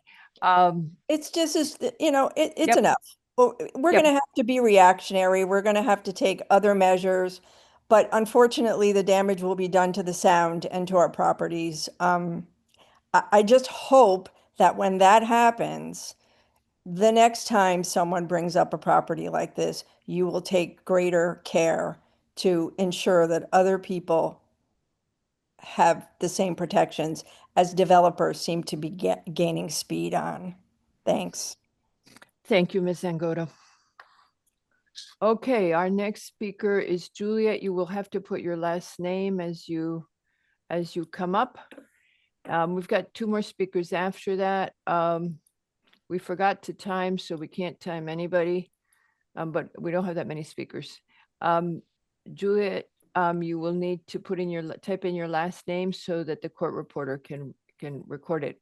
Wendy Lean is next, and followed by the Tree Conservancy. I think you've already made the comments. If you have additional comments, you could write Tracy. Okay, go ahead, Ms. Lean. I'm sorry, Juliet, if you would go ahead and give us your last name. Hi, can you hear me? Yes, can hear you, but can't see you. And there you go. Hi. Hi. So Hello, hello. Hi, I'm sorry, the name wasn't on. It's Juliet Nam. Oh, yes, of course. And spell that again. That's N-A-H-M. N-A-H-M. N-A-H-M. And I knew that from the last meeting. That's but okay. Last time I only, okay. Go ahead, ma'am. So my concern is, again, the safety issues. And I know I sent videos yesterday to Yes. you and Tracy, and that you've acknowledged them. So just what that was, and I had in an email with Mark Dawson, the fire chief, and the fire commissioner, and just yesterday, one truck delivering a pod was pulling in. My husband and I were pulling out. We just happened to be there around the same time. The pod driver had to back his truck up and actually pull partially into the driveway of 24 Home Place, the one in the front. At that point, even in the video, our Escalade could barely get by with this there. And again, the driver was there, so he was able to back the truck up. At the same time, there was another resident of Home Place. She was walking a fairly newborn baby, and a car was coming. The car had to pull over, had to stop. She couldn't get by. I mean, there's a video of people getting out of the cars. My concern is there is no way a fire truck is getting back there. Never. If there is any form of trucks or vehicles that are left, that are unloading, even if there's oh, wait, we'll move it. If there's a fire or a medical emergency, you can't wait for someone to move a car. And as I'm saying, a fire truck is not getting back to us if that goes on. So I know that this project wants to go through, and the units that are affordable housing, but there are already people who need affordable housing living in the units. One of them, I know for a fact, is a teacher at Julian Curtis School. I know this because she was my child's teacher more than 15 years ago. So, but she's being pushed out. So I don't quite understand why you would get rid of people who need the housing who are already there. And I'm all for affordable housing and things like that, and the opportunity to have a nice place to live. But you can't do it at the safety and well-being of the other people who already live there. I mean, we've sent several videos, pictures, things like that, and it is just not feasible to have that many cars on Home Place. So to address your first question, Tracy did send the video to the fire marshal and has tried to reach out to him, and we want to hear what he says, and that we are making sure that, as you heard Nick say, he wants a very detailed plan for the logistics, specifically because you all have raised this concern, and so let's see how that shakes out. Because again, one of the things that I had said to Mark Dawson is our fire alarm went off in the middle of the night in January. Mm-hmm. Luckily, it was a false alarm. The Right. firemen had to walk back. They Okay. did not get the truck back there. They walked back into the back of the house. And I mean, Okay. and as I said, luckily it was a false Yep. alarm, but they couldn't get a truck there, and that was about 1 o'clock in the morning. Well, Tracy has a call into the fire marshal, and she will raise these points with him. Nick, you had your hand up? No, I'm good. Thank you. Okay. All right. So we'll explore this. Okay. Thank you. Thank All you. right. Thank you both. Okay. So Ms. Lean is next. Hold on a second. Wait, where did she go? Here. Oh, Okay, good, works. I want to follow up on what Juliet just said, because that's a serious situation. Right. When you cannot have a fire truck coming down, mhm, how can we talk about increasing density on the street, mhm. right? And we're gonna, yeah. And so we're that's a gonna big explore it. safety. So Mhm. that's a big safety. And I guess I keep going back. I've sent multiple emails about this, is that this is a lot of land. So there's a lot of options. Yes. And most 830G is a single large building. And I just keep visualizing one big building on Davis with the entrance from Davis and the exit from Davis to Davis. And then there would be no impact. There wouldn't be any of these safety issues that we have with Home Place, because there would not be impacting the traffic, the impact of the 170-foot site distance, making a left there, that doesn't meet the town required site distance of 400 feet. There's no additional dangers to the pedestrians, like the lady yesterday walking the baby in the baby carriage when, you know, there was trucks. I mean, all these existing dangers are just going to get worse. And so why add to these already existing safety concerns for existing residents by increasing the density when there's definitely another option? Just don't have it impact Home Place at all. The other big advantage, if it was coming off of Davis, and this is for 830G, you know, a lot of people are going to take the train. This is a much shorter walk directly to the train right off of Davis, right? And so it would be more convenient. And then I keep picturing this giant parking lot with permeable pavers and giant trees with this whole parking lot. And so there'd be plenty of parking behind it. And then, you know, we'd have all these trees and plenty of parking, and then nothing is impacted on Home Place. So we could get the large trees in the plan, and there wouldn't be any parking issues, and there's no safety issues in addition to the existing safety issues that are already there on Home Place. So I just hope that you guys take into consideration that there's a lot of options here. You know, this is, sometimes you get stuck in one thing and you think this is the best way. And then my other concern was, when I was looking at the history of our property, we've had some serious water issues. And so I don't think I got an answer. Will each of these individual modular units have sump pumps and generators? Because if they don't, if that's not in the plan, that's a big safety issue, because there will be flooding, because you're downhill from me. Okay, so if I have 2 sump pumps in each unit, all right, so that's 4 total sump pumps, 2 generators, and we've had flooding problems. So I've been told I really need to get, in addition, a battery backup, because then if the generator fails and we lose the power, I mean, you know, this is all real life here, and we need to think about the affordability. I mean, that's not my problem, right? Can they afford this? But I just replaced one of my generators. Well, it costs a fortune. So I think about all these individual units needing all this infrastructure to provide safety for the residents, safety for the town, for the immediate neighborhood. These are all these things that I've been thinking about. And then also, if there was a redesign and there was just one building towards the front of Davis, then you wouldn't have to do all the blasting. Because, you know, you could work, I know that conservation letter, they talked about, you know, we can minimize the grading, erosion, visual impacts to better respond to the existing site conditions and better reflect the natural character of the land. And so, you know, I think there are options.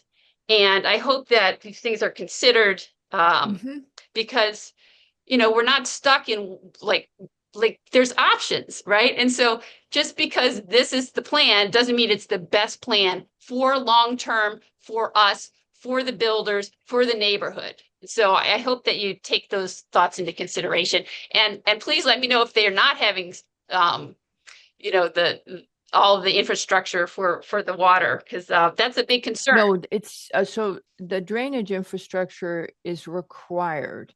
And actually, one of the things they've spent a lot of time on this process. Every time you go to build something, you have to improve the way you process water on site. And in fact, the people who do that, we have engineers that are in town that are specialized in it. They've now started asking for what they call the 50-year storm or the 100-year storm, which is because we're seeing more of those big storms. So if there's an area that's flood prone, they will ask for more stormwater management capability. So from that point of view, every time you see a development, you should get an improvement. The town significantly changed the way it handles this about 12 years ago because we weren't getting an improvement.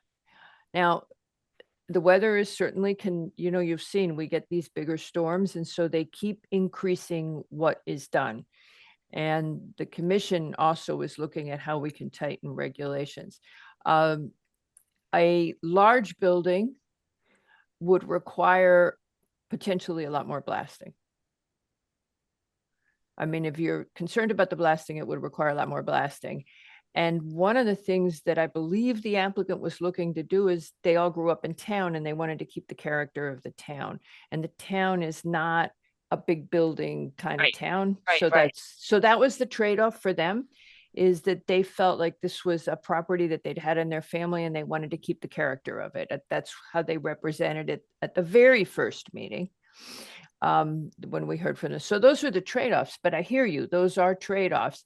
And in fact, we have someone who wants to do an apartment building later on and the commission had doubts. So it's up and down. But we are going to consider all of this. And that's one of the reasons I'm going to ask that we not decide tonight, because we still have some pieces that are moving around and that we want to chew on. Okay, one last Yes, thing. ma'am. Sewer concerns. So again, I reviewed the history. I put it in emails, but just to bring it in case everybody didn't read it. The TPC approved the plan for my home in 2006, but it took 6 years for the sewer to actually be approved. Now, I don't know, you know, that was a long time, right? And so that was because there was a lot of problems. I don't want this to be lasting for 6 years. So I want to make sure that's all done totally correctly, because my tenants, myself, the neighborhood could not handle 6 years of ongoing chaos in the neighborhood. And also, you know, part of what happened there with my property was there was damage from rock to the sewer lines. And, you know, so those repairs were made. And I think, oh my gosh, what happens if the blasting happens and it damages those sewer lines and we don't even know? Like, you know, they're underground. So what if, like, you know, sewer is leaking into the ground?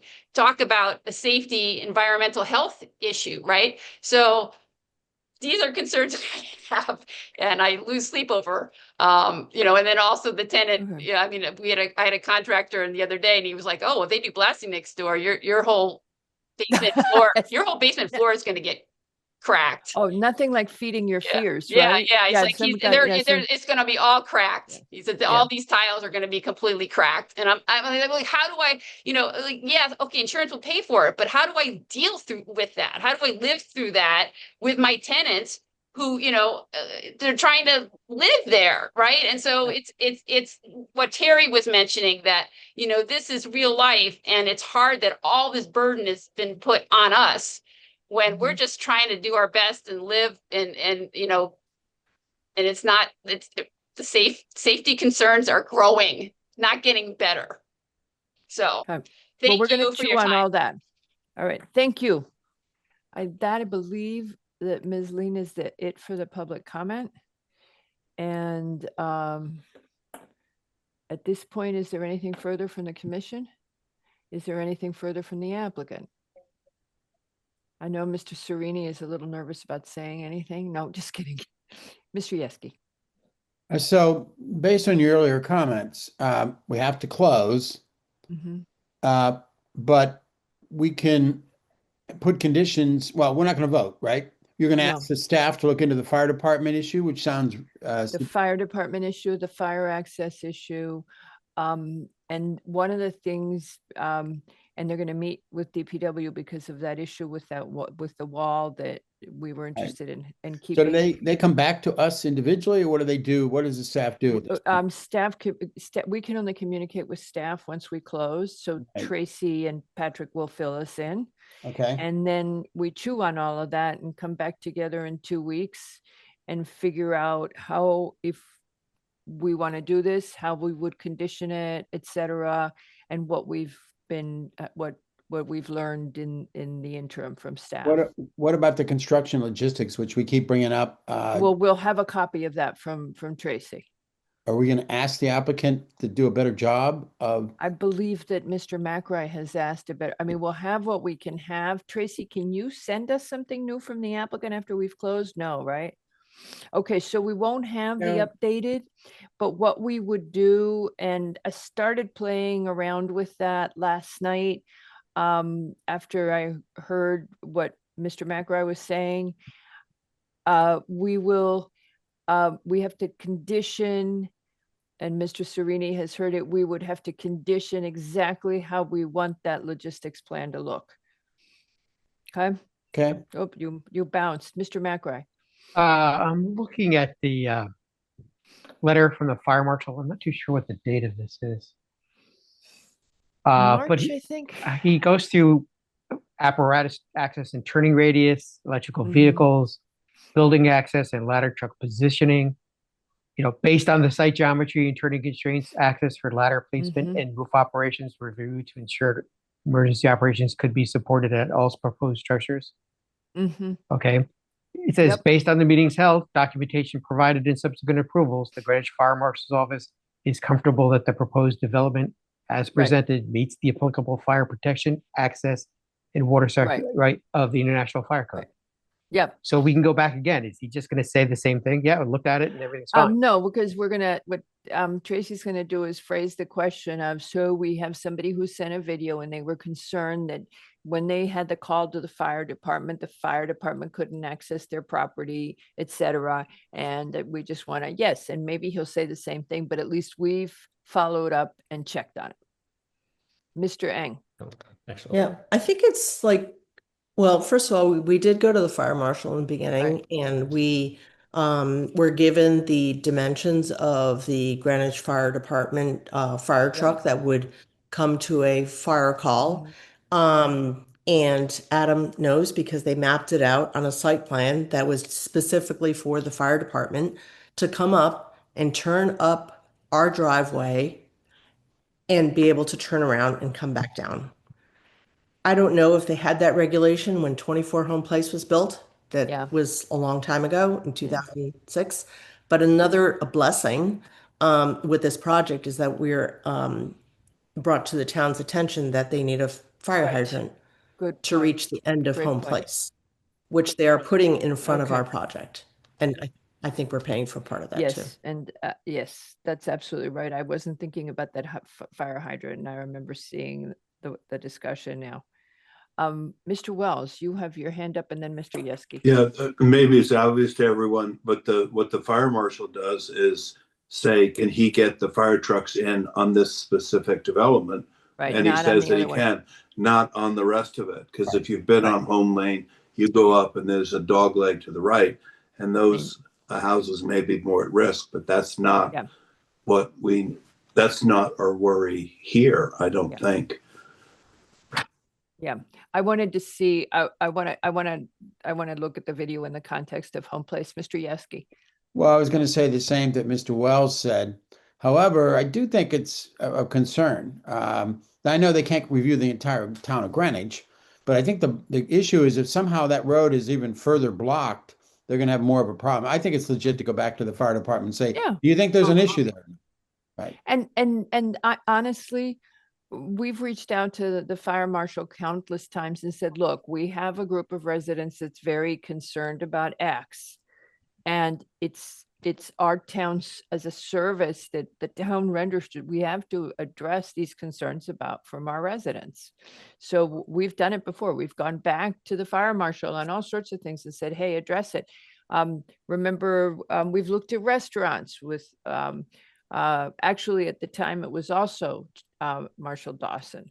So we go back and we say, look, we know you answered this question, but here's a new concern that's come up. We have to do that. What, second question? Yeah. When did that construction plan come in? Because I haven't seen it. I have to go find it. It was in our stuff this weekend. Okay, I'll go back. We got a lot Yeah. of stuff. Okay. But just think about, because you've got experience in this too. You've got It's a background in this, so plan if you- set, Dennis. It's not a narrative. So it's a plan set with 9 sheets. Yeah. And it is separated out on the OneDrive and in the project file with the date that it came in. Yep. This So is an area that is well documented, lots of plans like this. I have to take a look at it. This is okay, if back you up would, on the that back would of be a sheet. great. Right, right. And think about what you would ask for to ensure the safety of, ensure that it's as best as it can be. Because anytime, how many times have we seen just a single big house and it's a mess on the street? Right. I had a single small house on my street. Nobody could get in and out of their driveways all winter. Ms. Angoto has her hand up again. If I just enable her to talk, will you guys just let her come back? Before you in? do that, Mr. Yeski, look for an email Monday at 5:40 p.m. from That's Tracy. yesterday, right? Not the weekend. It was yesterday. It had Correct. It was two yesterday. It was pages. not over the weekend. Oh, I That's thought we correct. had it over the weekend. Okay, sorry, guys. One No, multi-set no, it plans came yesterday. and a narrative from Mr. DeAndrea's office. And also, if you're looking in the site plans, any truck movements, there's a specific drawing that actually shows the truck movement templates. Mhm. In the civil set, it's specifically stated as such and shows the truck movements off of home place onto the site and out again. Yeah, correct. The That's fire good. truck turning movement plan was submitted with the original submittal. No, Can you- yeah, I didn't question that. I was questioning the go for. Way back a couple meetings ago, I kept looking at that. There was a 1-page kind of Gantt chart. And I was a little stunned by the timing. And I asked Mr. DeAndrea about the timing. And then it turns out that they already were way ahead of that plan already because they already ripped down a lot of the buildings and the construction. We saw that in Google Earth. So I got that. But it still looked like a very tight construction plan. So I'll go take a look at this plan. I understand be why I great. missed it. Because it's, today was a busy day. Outside of P&Z, Oh, okay. We won't ask. I never want to know how it went. So, Ms. Angoto, go. Thanks for the follow-up. So Mr. Wells made a reference to the fact that the road goes down and then doglegs to the right. And if I think I heard him correctly, he said that may put those houses at the dogleg at a greater risk. Can he elaborate on that, please? Mr. Wells? Well, sure. All I'm saying is that when the fire marshal does their work, they do two things. They go on and look at the property and analyze whether they can get fire trucks in there, and they can. So that's okay. The other thing they look at, are they making the neighborhood more dangerous? And I assume the answer to that is no. I've driven up there myself, and I think in order to get, I mean, I'm not a fireman, but if I need to get a truck up there, I'd get it up to the top of home lane, and I'd get hoses out to get it down where it doglegs in order to put out a fire.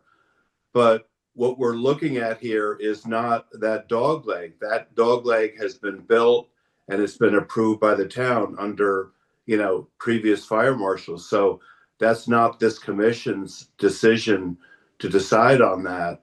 What we're deciding on it is this new building or project safe according to how the fire marshal looks at it? And the answer is yes. I So hope if I you- answered your question. So, in part, yes, thank you. So if you're concerned, again, we're all speaking as lay people. There are no firefighters in the room, I believe. But if you're concerned about fire trucks getting into Gentry Court, which is the development you're referring to, the dog legs, how is that any different from what's in front of you that you're considering when the driveway of this development also doglegs into what I think is a very narrow activity of roadway? How do you think that differs from the way you think they transgress onto Gentry Court? Okay, so I'm not an expert on Gentry Court. I just drove up there once. But when I look at the driveway, it's much wider going into this project. I think it's like 30 feet. So there, and Nick can correct me, but it's much wider and it's got you curve to the right. It's not a sharp right angle turn, which is what you've got at the top of Home Place Lane. So So you're saying we can expect a 30-foot wide access off of Home Place onto this development? No, We're it's gonna let 20 the feet. expert, we're gonna let the Excuse me, expert Madam handle. Chair. Yeah. I'm looking at the plan right now. The truck movement templates show the ladder truck, which is the largest apparatus for the town, Uh-huh. navigating into the site on a 20-foot driveway that's curb to curb. It goes all the way into the lower portion of it. It can back right out into the upper portion and pull out again. It's a template that's actually required by the fire marshal. Here it is on a plan. It's actually generated by a computer, so it's very accurate. Thank you. Appreciate it. I just didn't understand what Mr. Wells was saying about greater risk to the people Now, who on the on other dog one leg. at the end, you're basically, it's a 90-degree turn off of Home Place. Yes. I would assume the fire department is going to go to the end of the driveway, but not turn in there.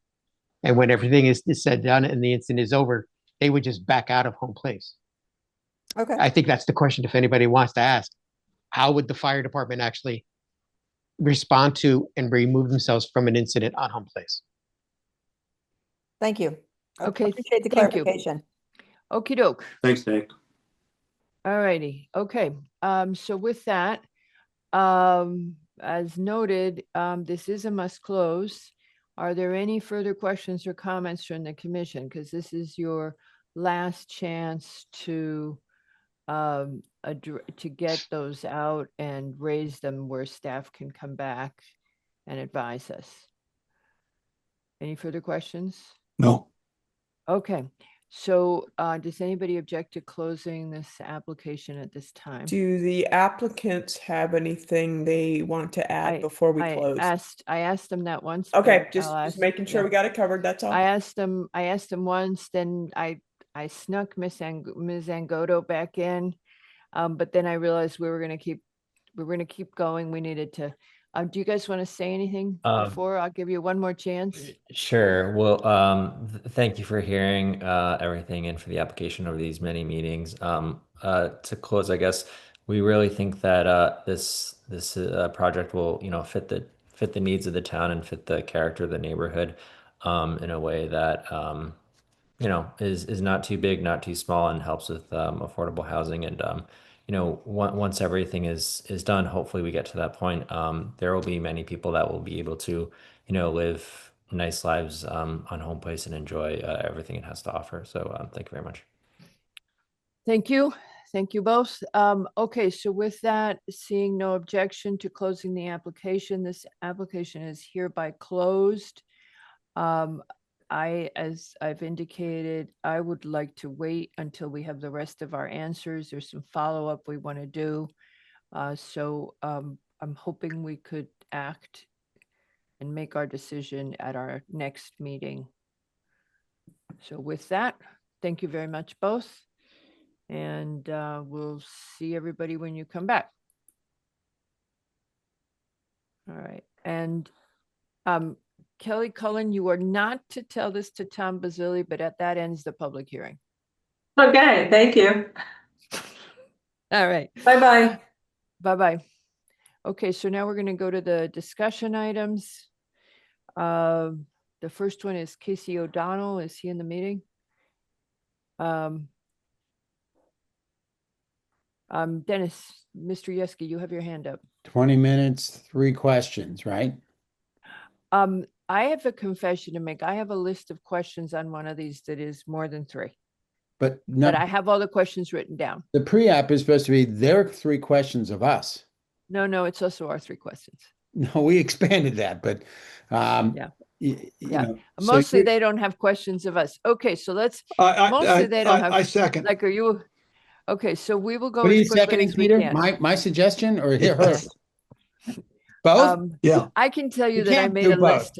I made a list on 2 of these, so we'll see what happens. Mr. O'Donnell, you've got it. I've got 2 police officers here who will not want you to exceed 20 minutes, and it's 5:37. Why don't we use the clock? We will use the clock. I Patrick's see already the clock is started. back for me. Yep, I'll take there that we as a go. compliment. Casey O'Donnell, for the record, on behalf of Happy Hour Fitness.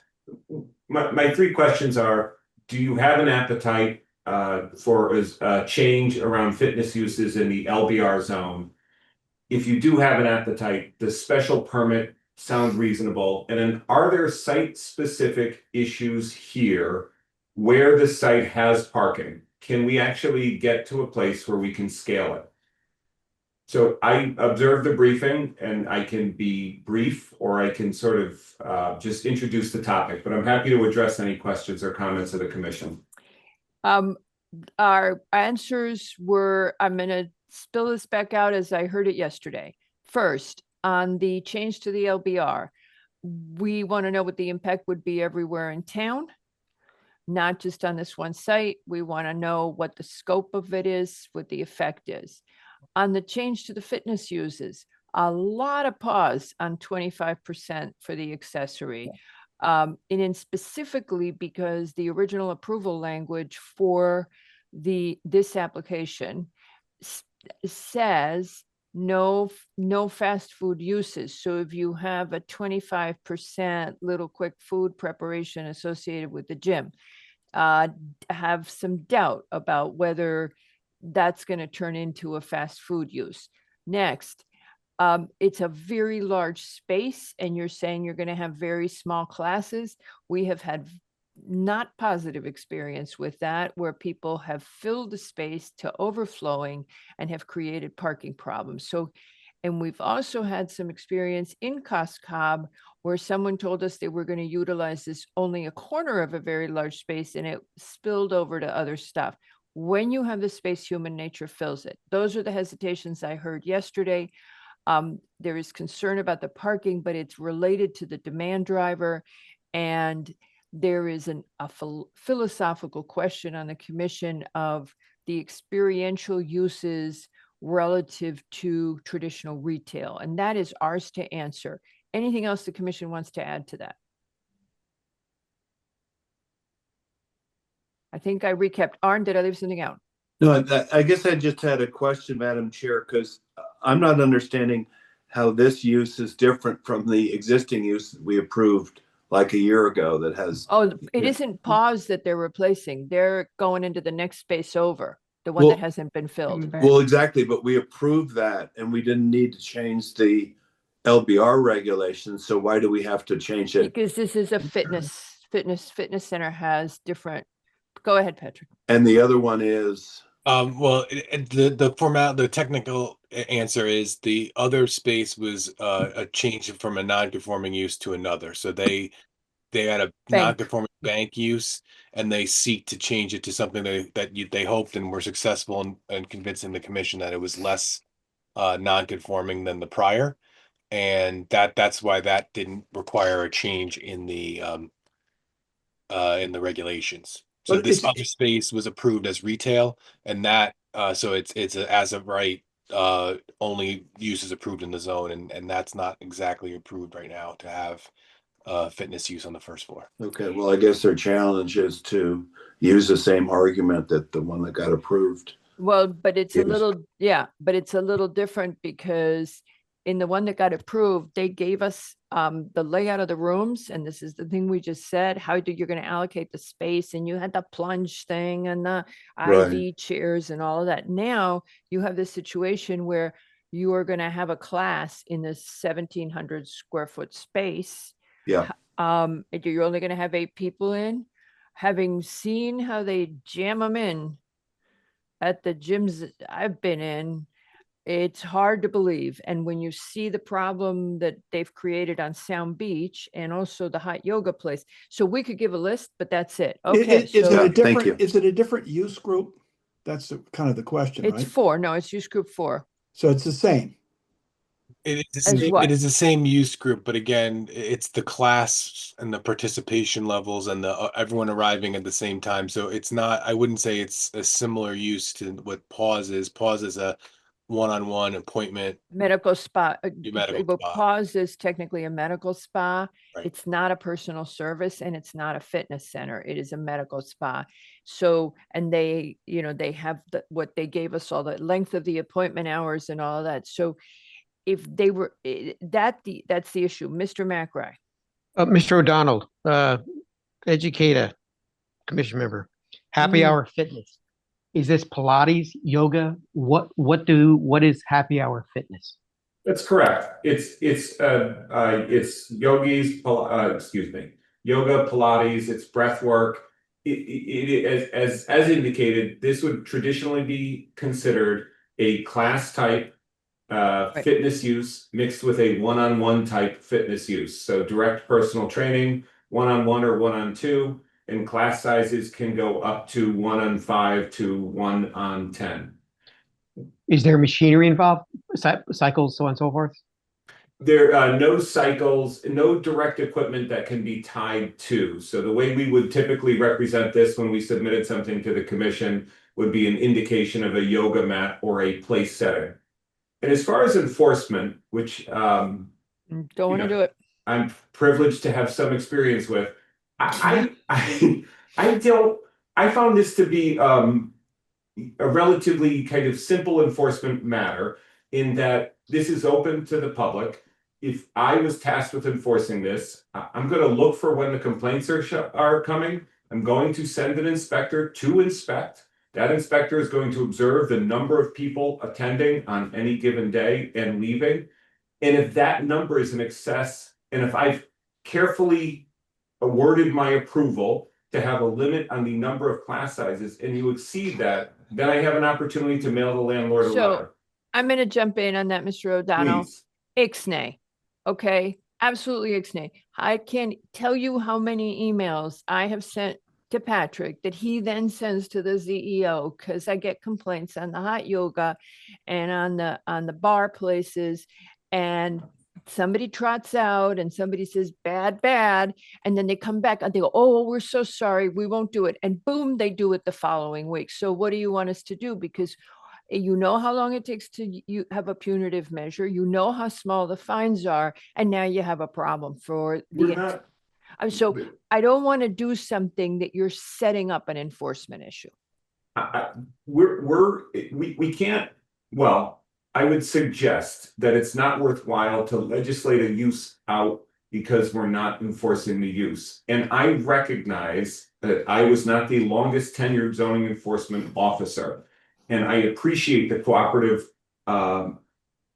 approach to enforcement in this town. I don't want to deny something just because somebody could do the wrong I thing. agree, that's speculative and we're not supposed to do that. And we're not gonna.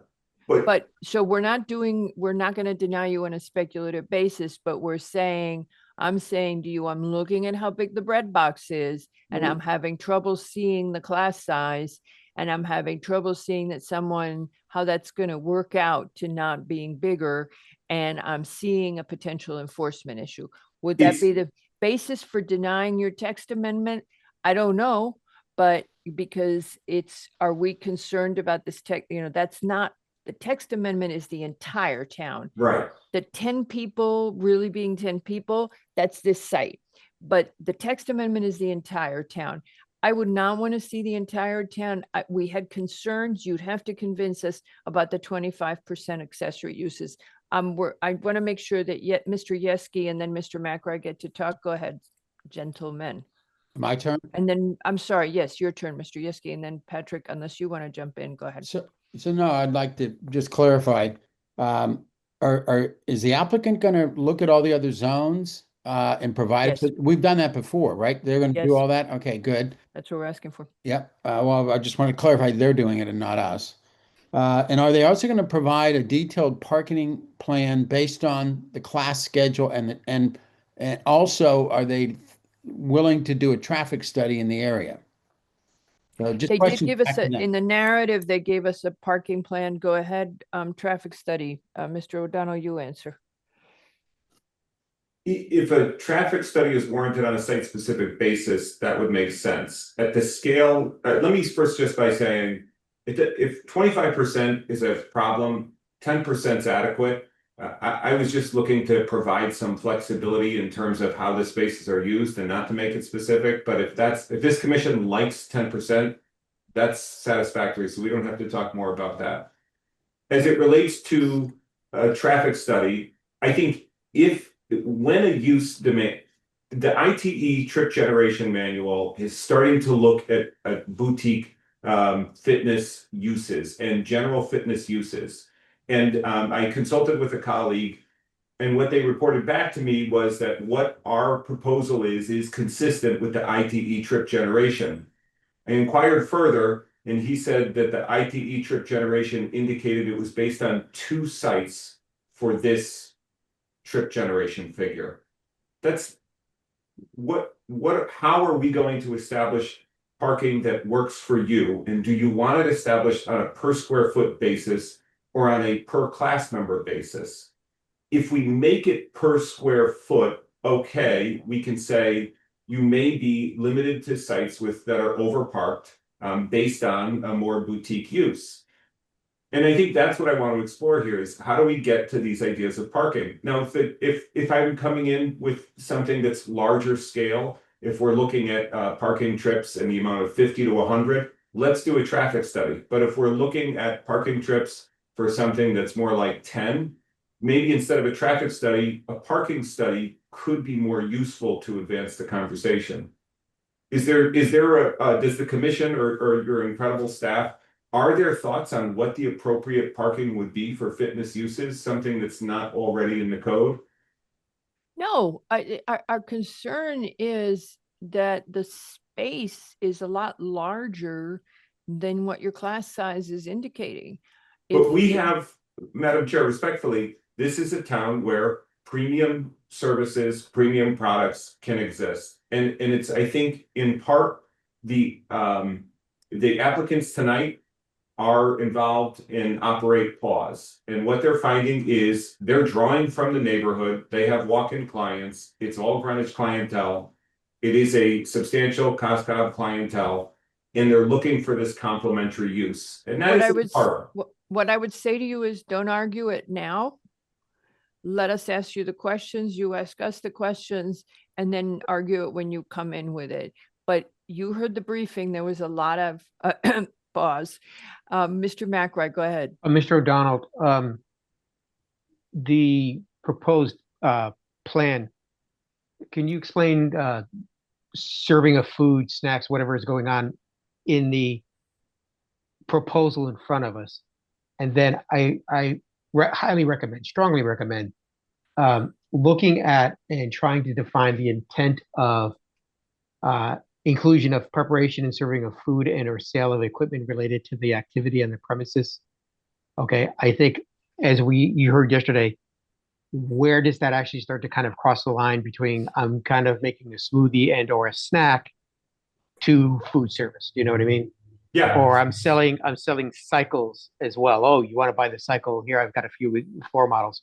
I think actually looking at that is a critical aspect when looking at this as a town-wide, as we said before, it affects all of these zones in the town. So I think maybe taking a look at concentrating on, is that a necessary thing, or defining it for the actual intent. Is it food service, or is it I'm just providing water and snacks after the class, that kind of thing, the intent of it. And then, processing, as we had said, it's going to be probably a heavy lift, but you've got to look at it via LBR1 and LBR2 and see how your text amendment would affect any buildings there, and those first 4 uses. Thank you. Okay, that's useful Okay. feedback. Thank you. Okay, Mr. LaRoe. I would just like to point out and speak up for the regulations. The town is broken up into districts, and in those districts, the commissions in the past and the residents of the town have thought, based on the land use patterns, where certain uses are appropriate. And this zone, it was not been considered to be appropriate to have class sizes this large.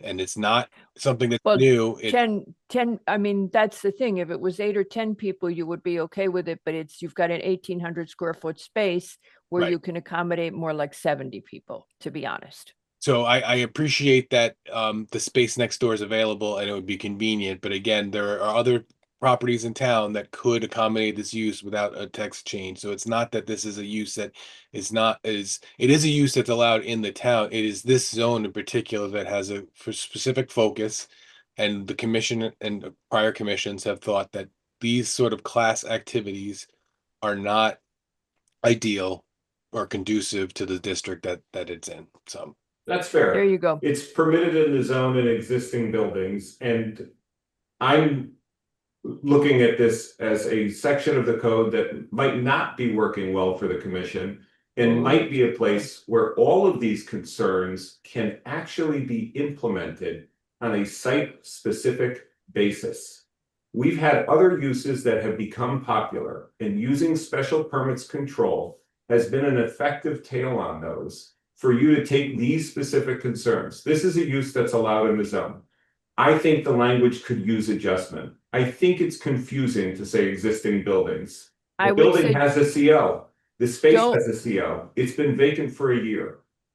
I'm sorry, please continue, Madam Chair. I would just say, don't argue it now. Because what you're hearing is exactly what we're getting the questions out to you and what our concerns are. What Patrick just said was a repetition of what everybody else has said, which is this does not seem to lend itself. And Mary was reading the LBR purposes yesterday. Go ahead, Mary. Yeah, I mean, it's meant to, the particular zoning language is to protect and encourage neighborhood-oriented retail development and recurring needs of nearby residents. And what I was going to say when I raised my hand and then lowered it is what Madam Chair was about to say, which is the fact that when the regulation was written, it was limited to existing, suggests that they were also already perceiving an issue with this, or they would have just left it in for anybody, not only existing, but everyone else. So it was not going to put people out of business, but we're not sure about this. It doesn't feel like a neighborhood fit. I think the existing thing is intentional. I think it's helpful because it basically says, it doesn't really fit in the zone description as being neighborhood based.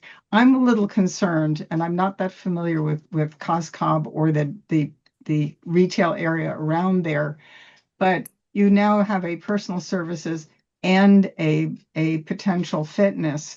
And I'm going, okay, but I'm thinking neighborhood is like the sort of thing that you would go to twice a week. When maybe people go and do fitness twice a week, but it's a rough fit. I'm not saying it can't be done, but clearly there was some concern about it, that it was limited to existing at the time. And I don't know how many other LBR 1s and 2s there are that this would apply to, but when you're doing a text amendment, my antenna go up, and I'm going, I want to know where Your else it's going antlers to too. apply. No antlers, antenna. And the thing is, we approved the hot yoga a few doors down, and they were just going to be little classes, and everybody was going to be asked to park in the base, and we've had problems, ongoing problems. So now you have a space that my math says can accommodate 50 to 70 people doing a yoga class, and you're saying you're only going to have 8 or 10. And that's a concern. Now, again, you go back to Mary reading the purposes, and she's absolutely right. The purposes is local neighborhood. That's a big draw in this neighborhood. Okay. May I just very briefly respond? Mary Yeah. and I read the same code section, I which know. was central but limited concentration of complementary retail goods and personal services to meet the frequent recurring needs of nearby residents. This is today. The frequent recurring needs of nearby residents are having a place to exercise. And I got it. And I understand what you're saying, Mr. O'Donnell. Again, you're asking for a text amendment. I can make an exception under certain circumstances, but this is going to apply a whole bunch of other places where it may not fit. I appreciate that. first question I think we're is- agreeing. I think we're agreeing. Yeah, we're agreeing. Yeah. And then the question is, what's the impact on the rest of town? So those are the questions we're going to hit you with when you come back. Again. And then you'll have ample opportunity to debate. Mr. Coppola has his hand up. I guess he wants to make a comment. So I'm going to anybody else from the public who would like to speak. Kindly raise your virtual hand. This is Happy Hour Fitness to go into 100 East Putnam. And in the meantime, there's Mr. Coppola. Hello. Thank you very much, Madam You're gonna have to Chairwoman. move to Greenwich soon. I should have years ago, although it's a lot easier when the meetings are via video versus years ago when we were there in person. I remember right. being until 2, 3 in the morning many times. So Mario Coppola for the record. Mr. Coppola, before you start, you represent InfraHit Connecticut One LLC. Yes, sir. Can you explain who that is or what that is? It's a holding company, and they have a business interest in the area, and they had a concern about the proposed text amendment. Got And it. for the record, by the way, just so I'm clear for the record, it's Mario Coppola, a partner at Bircham Moses and Westport and Milford. I understand that you have a limited time for pre-application review, so I'll try to be as fast as possible. First, I want to thank Attorney O'Donnell for reaching out to me via text earlier and letting me know that you guys are moving faster than usual through the agenda. And he wanted to make sure that I didn't miss this, so I do appreciate that. With regard to the text amendment, we have a few concerns that I articulated in a letter that was submitted today to the commission. I do understand that I submitted it this afternoon and that you probably haven't had a Did not chance see to it. read it yet, and I totally appreciate and understand that. I don't want you to think, by the way, that that I do it as a matter of habit. But when you come in with when you have a client that has a concern about an application, quite often, you don't find out until shortly before hearing. So we do our best to articulate our thoughts in writing in advance. Sometimes it doesn't happen as early as we'd like to. But nonetheless, I do have a letter that you could read at your next opportunity, especially if this proposed text amendment does come about in the future. Just very briefly, first, for many good reasons, the zoning regulations have traditionally not allowed fitness classes and gyms on first floor commercial space in the LBR zones. Then my understanding was in March of 2019, there was a limited amendment to section 6-103H that permitted the use within existing buildings in the LBR zones. And the commission has applied it. So only buildings that were in use and had a certificate of occupancy as of March 1 of 2019 were considered to be existing buildings. The applicant's letter acknowledges that the 2019 text change was intended to provide revitalization of underutilized LBR properties. I mean, in fact, the way the amendment was provided was that it was for only existing buildings that were experiencing vacancy issues. Here you have a new building. There is no vacancy issue, longstanding vacancy issue in a new building.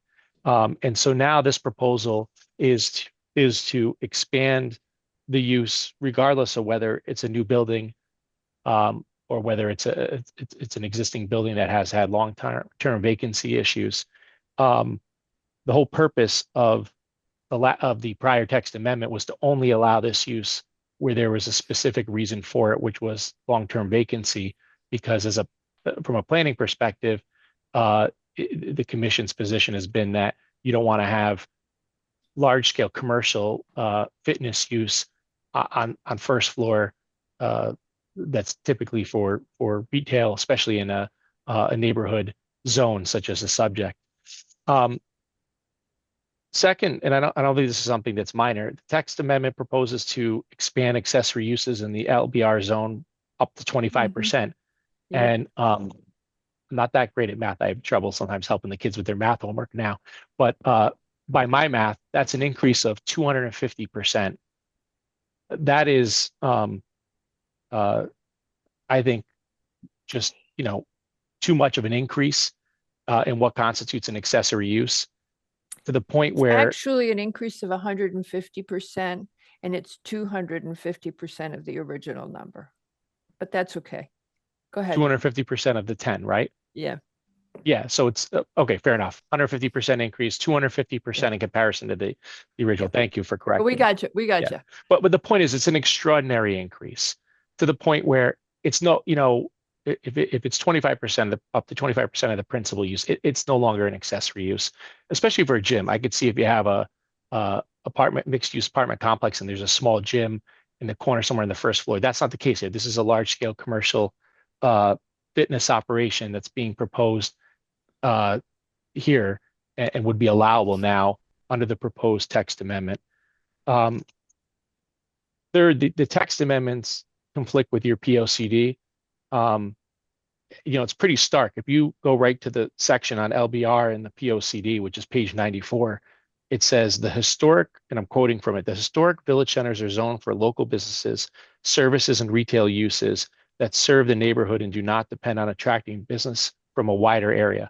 There's no doubt here that if you allow this text amendment that's being proposed, you will have fitness centers, whether it be the operation that Attorney O'Donnell was talking about or another one, that will attract customers from outside the neighborhood. Nobody could tell you that they're going to limit their clientele to the neighborhood, that folks that are just going to walk over there. It's impossible. And so the reality is that if you allow this expansion of the use, you're going to have more people coming into the area and creating parking issues, traffic issues, etc.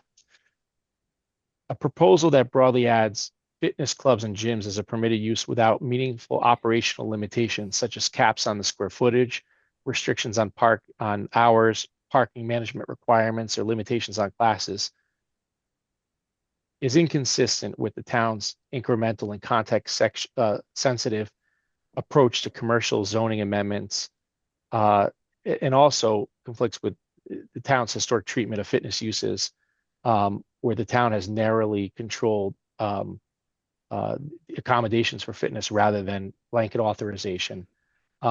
Lastly, the applicant's counsel, I think, is very good at what he does. He aptly, made a suggestion, proposes that it be permitted not as of right, with just a site plan application, as is I think the case now for those existing buildings that have the vacancy issues and need for it, but rather that it be permitted by special permit, because he recognizes that this use, this commercial fitness club gym use, will create issues with infrastructure, circulation, traffic, and parking that are so significant that the only way to appropriately plan for it is to try to have controls in place by virtue of the special permit process. We think even with the special permit process, it's a use that shouldn't be permitted in new buildings in the zone.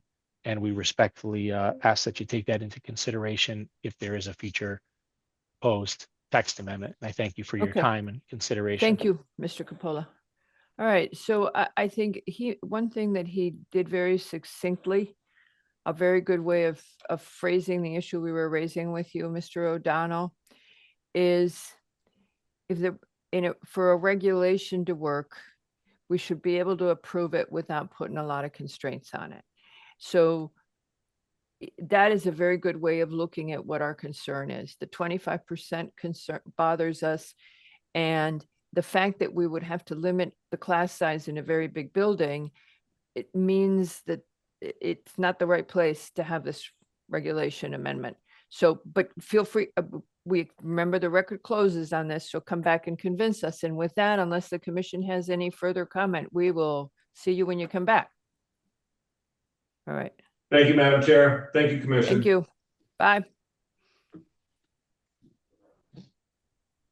All right. Okay, I'm seeing, can everybody from Country Day raise their hand? Mr. Yeski's going to be recusing due to a personal conflict of interest. And then you'll come back. I'll come back for the minutes and the elections, right? We're doing that? Yeah. Okay. Okay, and who else has their hand up? I'm going to let Patrick, you're doing this, so I'm going to let you do it. All right. I know that there was a board meeting tonight, so I'm not sure if Adam was going to be able to make it. I see Adam's here. Mr. Rody's computer. Michelle, I did listen to the briefing meeting yesterday, and I've sort of designed my presentation to try to respond to some of the comments that you guys had. Okay, well, I also made a list so we could do that because I knew they wouldn't let me go long. So if you have a presentation, I'll tell you what, it'll take me a minute. I'm just going to run by what I heard them say, and then we can just make sure that you address that. Okay, so hello, everybody. Patrick, I'm going to let you keep promoting people. In 2006, the commission approved 20 additional units to bring the total units on the site to, and Ms. Cronin, this jumps around in one place and it's not consistent to either 43 or 44. But in 2006, we approved 20 units, which brought the total to 43 or 44 unclear of it existing. At this point, even if you did this, you would have a fair amount of FAR left. So the first question the commission was asking is, where is this going? And should we be drawing a line, and where is the right answer? That's the big picture question that they were asking. Then I didn't know when the first set of units was built, but I was interested. I then have a lot of minor questions about the structures. If anybody wants, and I'm sorry because security was very disturbed that I was in the parking lot this morning and asked me why I was there. But I promised them I was with the town. I have some pictures of what it looks like. They're not great of what the existing 43 units look like, if you guys want to envision it, but it looks a lot like what they've given us now, and they're in the public record. So if you guys want to see them, Tracy or Patrick can share them. And with that, I'm going to go back to Michelle and let her do her presentation. But that was our question. Where's it going? And then I've got detailed questions like the 25. There's a 25 space parking lot that's sometimes it's in and sometimes it's out, from what I could tell, but we'll get to that later. Okay, go ahead. Okay, just to clarify, and I'm working through kind of a reconciliation, and the reason why that the number isn't clear is because aside from those 20 units that were approved in 2006, there were also 8 single family homes approved, and not all of those got built. So I do have, I've sort of tracked it through the record, and it's complicated, but I promise I'll give it all to you. But you have 43 in total today, either 43 or 44, I believe, in total today. Either correct. 43 or 44, and you would be going to 63 or 64, and that's the relevant number for us. Correct. And then you heard questions about sewer capacity and all of that. Okay, go ahead. Okay, so this is the Schwartz campus. It's 41.5 acres. I'm sure you guys are familiar with it, especially if you went there today, Madam Chair. At the kind of the high point, you have 23 Fairfield, which is where all the housing is. Name. I used Brody's name. And then but I know him. And then you have the fields down that are accessed off of Cardinal Road. So this is all one zoning lot. So the fields, all the active fields, and this is in the letter, are in the lower lot. Correct. And then the upper lot is basically all teacher housing except for the maintenance building. Yes, and this is actually, the maintenance complex is accessed off of a separate driveway. So there's a very steep grade change in here, if you can see my cursor. Yes. So in 1967, let me back up one quick second. The school started acquiring pieces of the FAO Schwartz property, and that goes all the way down to Cardinal Road. This was all part of the Schwartz estate. In 1967, the actual property where the housing was located, the mansion, that was first approved by special exception for nonprofit educational use. At the time, the school wasn't sure what they were going to do with it. The house was a business office, and they started converting, I think it was like one or two of the existing buildings into housing. And then as the years passed, they did more and more. There was an application in the late 90s where they added 6 single-family houses. And then, like you said, in 2006, they did a pretty major renovation that involved both the Fairfield, the Schwartz campus, and across the street at the main campus, where they created 20 new units. This right here is called the Courtyard Housing. And that's an apartment style building with 12 units. It wasn't actually finished until 2015, but it was part of that 2006 application. What I have here, if you can see, all the buildings that I've highlighted in yellow are actually multifamily. And then the ones in blue are single family structures. And then this little pink guy here is the daycare. Just so you guys can get a feel of what the site is like. And I do think a site visit is probably a good idea, but this is the original Schwartz mansion. It currently has 9 units in it, but this is sort of the architectural style that the whole campus has been built towards. And they are prefabricated, but they all hold this same kind of Tudor-esque look. So this is the Courtyard Housing. Again, it is an apartment style building. And just to be clear, we're in the RA1 zone. We don't get any kind of FAR bonus for educational use here. We're restricted to 2.5 stories. We're meeting all of those zoning parameters. And then this is just an example of one of the single family houses. This is the plan colored again, but in kind of this orangey color are the proposed buildings.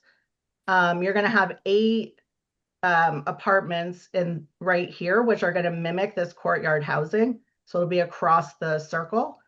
We are showing an expansion of the daycare. And then these are townhouses. So they'll look similar to what's there, but it is a new type of building.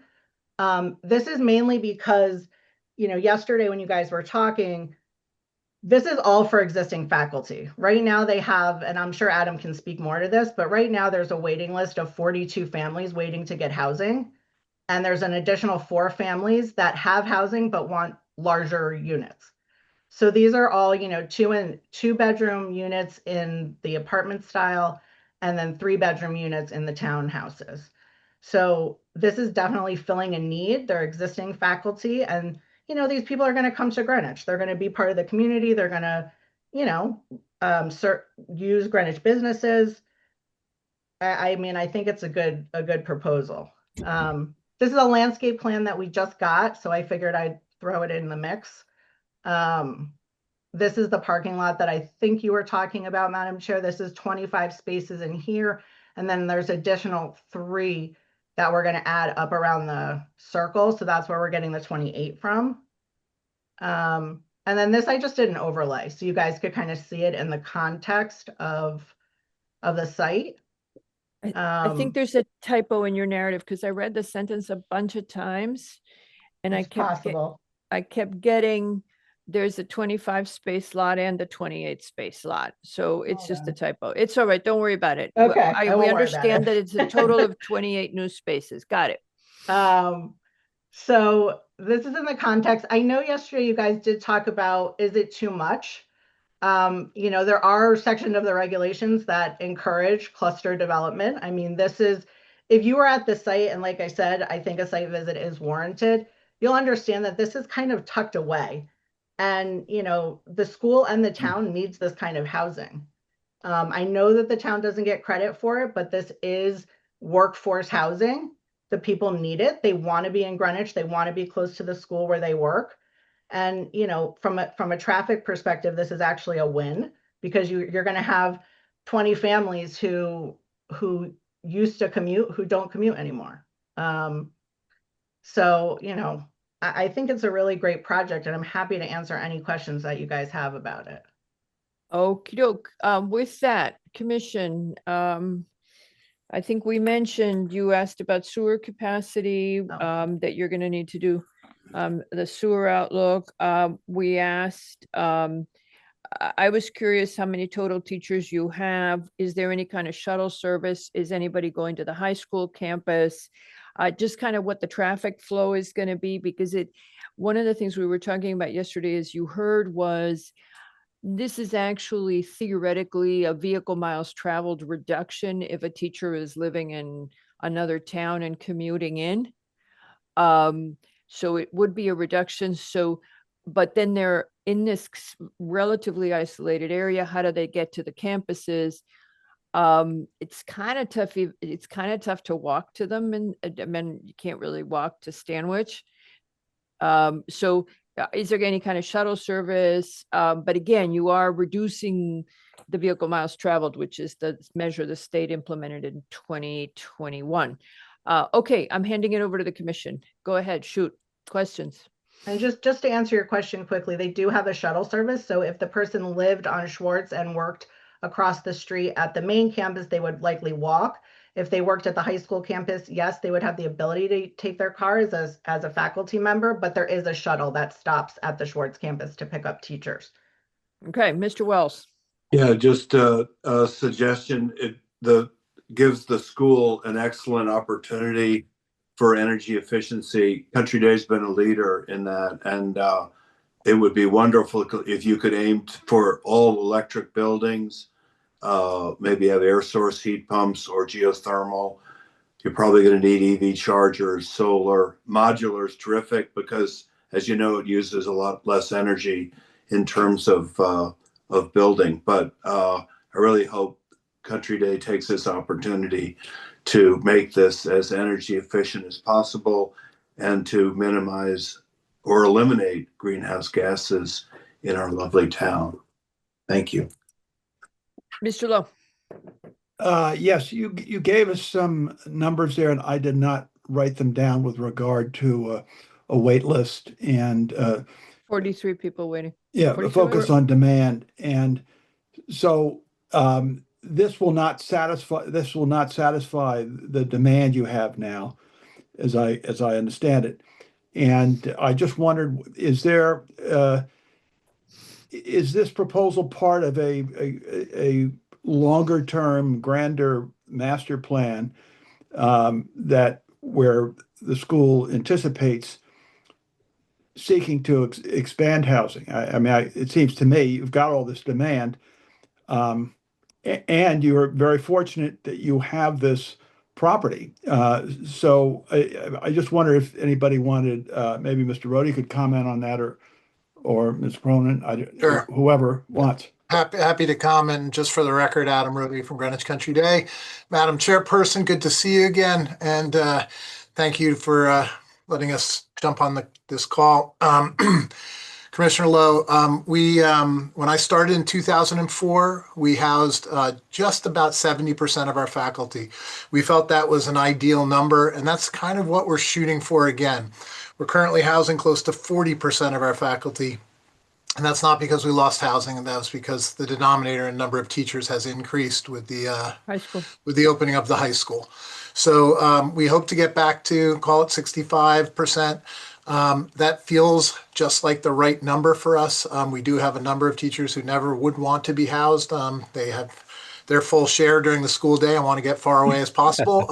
But the rest, this provides an unbelievable ability for me to attract and to retain teachers in town. And it also allows those teachers to walk down the hill and watch their students play in a sporting event, or come to school early and work with them on their essay. And it creates almost a boarding school feeling on a day school campus without any dorm duty. And so we think it's a terrific addition to the town, and certainly really key to what we're trying to do here to make it so teachers can make ends meet and can live within an hour of where they work. Okay, great. Thank you for that. Mr. McRae. Thank you, Mr. Lowe's. Something I was going to say as well, but Ms. Cronin, when you return, can you brief us again how this benefits the town? It's housing for the school specifically on their property. It's not on the tax rolls, but that idea of, you know, where does the town benefit with this other than it's housing for a private school? Thank you. One thing to consider, and we don't know where it's going to shake out, is that the state is going to assign us housing growth targets. So if this was in an area where we supported it, and that's the big question to the commission, there is an overall housing unit availability target that we think the state will ask us to pursue. But again, this may not be, it's where do we want that to be? While Nick just made that comment, I want to add to something, I want to throw in something Nick opened with yesterday, but other people echoed.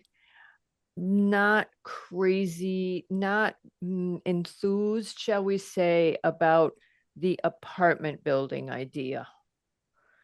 And would want you to maybe look at something, understanding that this is not visible from the street, understanding that it doesn't affect the character of the neighborhood because it really is not visible, at least in the summer. And to be honest, I don't ever remember really registering the buildings, and I take Fairfield all the time. It's so far back. You It's cannot so- see them from the Fairfield Road. Yeah. And So like I said, the courtyard housing is 3 units. So it's 4 units per building that are tied together. So this is going to be basically the exact same structure with just 2 buildings. So it's going to look identical to what's there, just a little bit smaller. I think that the Yeah, issue, I that was what I shouldn't have- had I brought shouldn't up have briefed. yesterday, is that what's there yeah, is large buildings around the courtyard. One of them is the existing mansion, which just saved, that's really great. But what I'm seeing, you know, connected townhouses, I'm seeing a large parking lot, I'm seeing multi-unit duplexes, so on and so forth. To me, this is a very large commercial development in a part of town that actually probably shouldn't have been, you know, large multifamily development. Understanding, yes, it's the school, it's set back, so on and so forth. But regardless of who it serves, what I'm thinking and what I'm seeing is a commercial development and all of the aspects of that, wherever it is in town, that's what I'm looking at. so when we wrote the affordable housing plan, we did say that we would focus unit growth on areas that are sewered, and this is one. That's one thing. And But then see, I the think other- this, Madam Chair, if this gets back to focus on a unit growth that benefits the town. I'm not too sure how this works as unit growth, in I'm my opinion. just- So I'm just throwing it out there that the state language, the PA 25-1 talks about housing unit growth, having more units. So it's just something for us to keep in the back of our heads. The second thing that I didn't get to spit out as I was trying to ask the question about the apartment building is if this one is not visible from the street, but another one would be. So this is, again, if we're doing an apartment, quote, an apartment building on a campus and school that isn't visible, the next school will come in and ask us for one that is. So we're then in a sticky point because we have to treat people with uniformity. So I hesitate about the term apartment building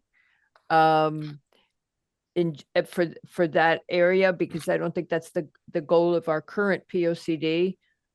And it's and there it is. multifamily. Yeah. And that's partly Yeah. why these uses are under the special permit, so Yeah. that if you can't see it in this case and it's Right. no impact on the neighborhood, Okay. you can make that finding versus another site where maybe that's not the case. Yeah. So let me go to Mary, because I've taken up a lot of airtime, Mary, Yeah. and then Mr. Rhodey. Yeah, I'm actually, it's kind of interesting because my reaction yesterday was also the idea of an eight apartment building bothered me. But now that I've seen where you're putting things, I think I'm, interestingly enough, having a different reaction to Nick, because you don't have a lot of site disturbance. It's all kind of within that circle that's there. You've also got, you're not taking down trees, you're not opening anything up, you're just filling in the space that you have now between the private houses on one side of that circle and your existing multifamily on the inside. There's a lot of townhouses there, and so I can kind of see that it could look congested, if you will. And I know that the applicant had asked whether they should go to ARC now, and I don't know whether we've told them what we think our answer is to that, Madam Chair. I'm going to answer that in a sec. Let everybody talk. Okay. Mr. Rhodey. Just to respond to Commissioner Macri, we in terms of benefits to the town, please do know we've entered into a pilot agreement with the town where we're offering significant yearly payments to the town. Any increase in the number of houses that we add to the property will increase that amount that we will pay to the town. Okay. Thank you, sir. Mr. Lowe? Yeah, I'd like to ask fellow Commissioner Mr. McRae. I'm puzzled. What's the significance of designating the school providing housing as commercial? Oh, I yeah, mean, it's the level of development. As an example, if this was not a school, and this was, say, just a neighborhood that had been developed with these residences, and a private developer was coming in to do this work, we would have a level of scrutiny that would be very critical of what's going on. Every aspect of it, the architecture, the infrastructure, all of it. And that's the kind of thing is that I think really need to could you argue that this is actually integral to being a school and being who they are? No, because I'm separating its use as a housing development. Yes, it benefits the school. It's the school's housing development, but to me, it's a commercial development of residential units. But that, Nick, excuse me, Mr. Macri, if you look at the regulations for conservation clusters, that's a residential development. And it's looked at from a conservative standpoint, a conservation standpoint, because you're keeping the development in that area so that you can have open space other places, which is almost exactly what's happening here. We're keeping the development in an area that's already disturbed so that the rest of the hill, the fields, that can all stay open. The site is, it's very green right now. Mm-hmm. Oh yeah, I see it. So I just, Mr. Macri, I struggle with that label because it seems somewhat pejorative, and this seems part and parcel of the mission of this school. And it happens, as I've mentioned before, they have the great luxury of having this land. And I didn't even, I've lived here a long time, and it took me, I don't know, maybe 10 or 15 years ago before I even took that right off of Fairfield coming up the hill to find out just what was down there. I had no idea. It is completely, basically invisible from, your garden variety citizen using Fairfield. So it is not a separate entity so much as it seems to be quite integral to the school itself and the fields, the classrooms. I don't know. I don't know. I don't understand the label of commercial or what what point is being made there, or what detriment might be created by a development that's being proposed to the town. Mm-hmm. Okay. Nick, did you want to add something else? Yes, Ms. Cronin, is the daycare center increasing, or is it just the buildings getting bigger? Is there going to be more daycare? Yes, there would be more daycare to provide for the faculty. It's a faculty daycare center, and they you know, everything is cyclical. So they've had teachers who are retiring, and the teachers that are being hired are younger. They're of childbearing ages, and they're just having more kids. So they can see the need. Okay, thank you. Mr. Harris Brooks, go ahead. You're muted. I understand. Yeah. Thank you. I just want to observe, I think, I mean, this very interesting. This discussion would be enhanced if the state laws were more conducive to this kind of proposal. I'm sure you know, Adam, that Statute 830G doesn't consider this affordable housing, when a lot of people would look at this and say this is kind of low-cost housing for meritorious people. And perhaps it's neither here nor there, but I would just suggest that going forward, you may see that if you could engage that debate and change the rules to be more conducive to these kind of projects, that might make this discussion even easier. And I'm not following that, Brooks. It isn't because of 830G, it's because of the HUD definition that there cannot be a selection bias, and it's in the Department of Housing policy that there can't be a selection bias. So the moment they're only hiring teachers, it doesn't count as affordable housing because you have a selection bias by class. Sure. That could inopportune other protected, we just went through this last week. It could inopportune other protected classes, and therefore is not deemed acceptable under the Fair Housing. So it's federal. That's all I'm saying. Okay. That's what fair I'm enough. saying. And I Fair sent enough. you that thing. I sent you that thing after we talked about it, that the issue is the argument that's in the DOH policy is that if you potentially are disadvantaging a class of citizens, like the disabled or ethnic or whatever, by having this preference, then you're violating federal law. That was the judgment. And I know you're waiting for the legal opinion on it, but I did find a Department of Housing policy on it, which was the issue.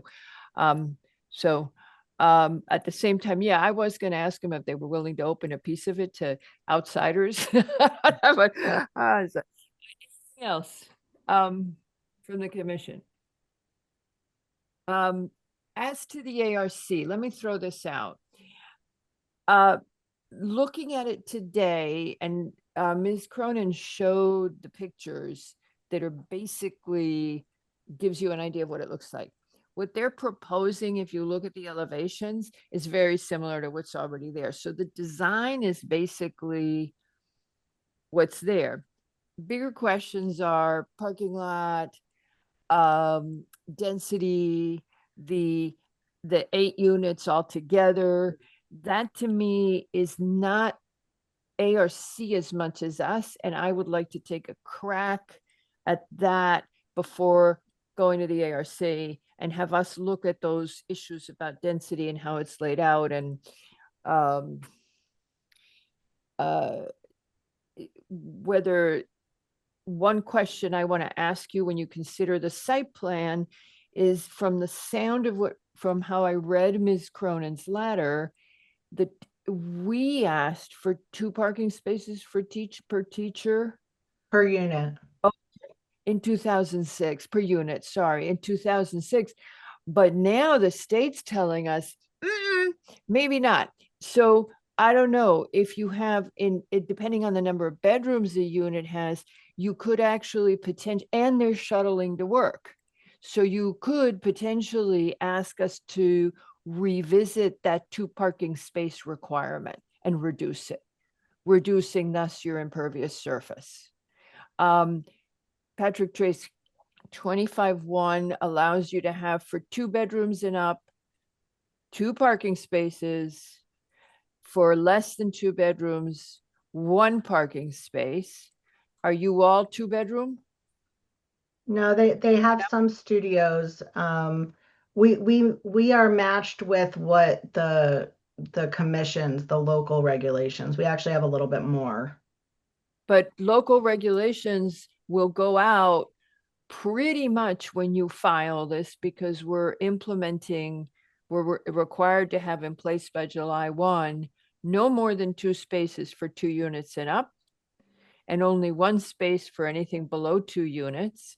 So you could reduce your bedrooms. parking. Did I? Okay, thanks. I'm so focused. So you could reduce potentially the parking. And Patrick, you want to add to that? Well, I'm just saying, yes, that you're absolutely right. You're reciting the new law coming in, but again, we are not allowed to set parking minimums. If the applicant wanted to provide more parking, they could. Yes, but here's the thing. Yes, I got that, but we conditioned it in our 2006 approval for the existing units that they would never have less than 2 parking spaces per unit. So what I'm saying is different. I'm saying maybe we should lift that condition. Oh, understood. Sorry. So there might be a little flexibility if they wanted to. In other From a words, practical yeah. standpoint, we could reduce the number. I mean, I read that I didn't have the 2006 letter, but when I saw your letter, I thought, wow, we could reduce the parking. And if they're taking a shuttle, they don't need it. And you could have a playground for their kids or whatever. I noticed, there's nice decks. They have nice porches and everybody's got flowers out. So you could have outdoor stuff for children, and instead of having impervious. I did notice the maintenance building has solar. Where's Arn? Arn, the maintenance building, as you come in 23 Fairfield, has solar panels. Arn usually asks if we could consider that for the housing. Both Arn and I have been hesitant in the past about solar panels on the parking lots because they are really ugly. They are really ugly. And I know, but if you build a new parking lot, don't forget, you got to do 1 tree for every 10 spaces. I got that right? 1 for every 10. So when you landscape, you're going to have it much, you would, but you could reduce the impervious. I believe we should be open to not requiring that much parking because the new state law tells us that's excess parking. Yeah. Okay. Anything else from the commission? Because I'm 9 minutes over time and I will get. I did want to ask if you would like a traffic or parking. We obviously put in the narrative, we thought it was going to be a reduction, but I did hear yesterday that it may be of interest to some of the commissioners. Well, somebody asked for it yesterday about doing a traffic study. Do you guys remember who you were? And my answer was, I believe you're reducing trips, and you would make the case of where your waiting list teachers are living now. That's an easy way to show it to us. Where do your waiting list teachers live now? All of them. And you're accommodating 20 of those teachers, maybe more, some may be married to each other. You're accommodating 20, you are reducing overall traffic demand in town, commuting in, and you're shuttling. So I'm not sure that for 20 units like this, we need a traffic study, because I think you've got the data in front of you because your audience is captive. So anything else from the commission? All right. So I believe we'd like to see it again before it goes to ARC. But are you okay with us providing our formal applications to you? Yeah. I'm just saying, because, I'm saying, look at reducing impervious, think about that big building, whether there's some flexibility with the modulars. Arn? Site visit. I mean, I think some. Oh, yeah, we want to come. Yeah. Yeah, because I don't want them to send me to jail for apparently being in your. I said, I'm not on your property. Those are very sensitive these days. Yes, and I'm not on your property. I'm only in your parking lot, and I'm staying in your parking lot. And he said, no, you're creeping around. We'll be happy to host you. Yeah. Okay, I'm sorry. I apologize. And I can show you my badge. So, yes, we would I think the commission needs to get a feel for how it's laid out and it's treated. I felt like I couldn't even wait for the sidewalk. I really wanted to see it this morning. Yeah, And Dave, who was on here, has taken all of us out because you really do have to see it because you can't see it from the road. So unless you are actually in the site, then you understand how everything's working. well, that security guy was very good and you should promote him. Because he saw me right away and he said, and you were over there and now you came over here. So, okay. Anything else?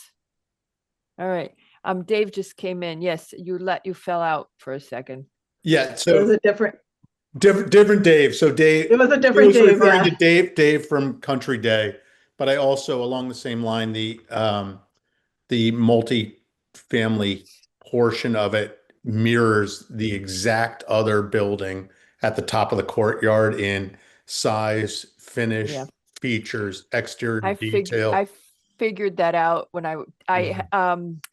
actually, is it good enough to share, Tracy? Can you get to it?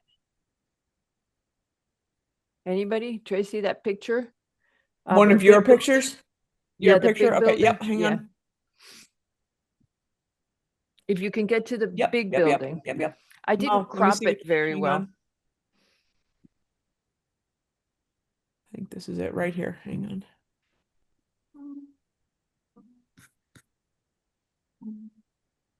Is that the photo you were looking for?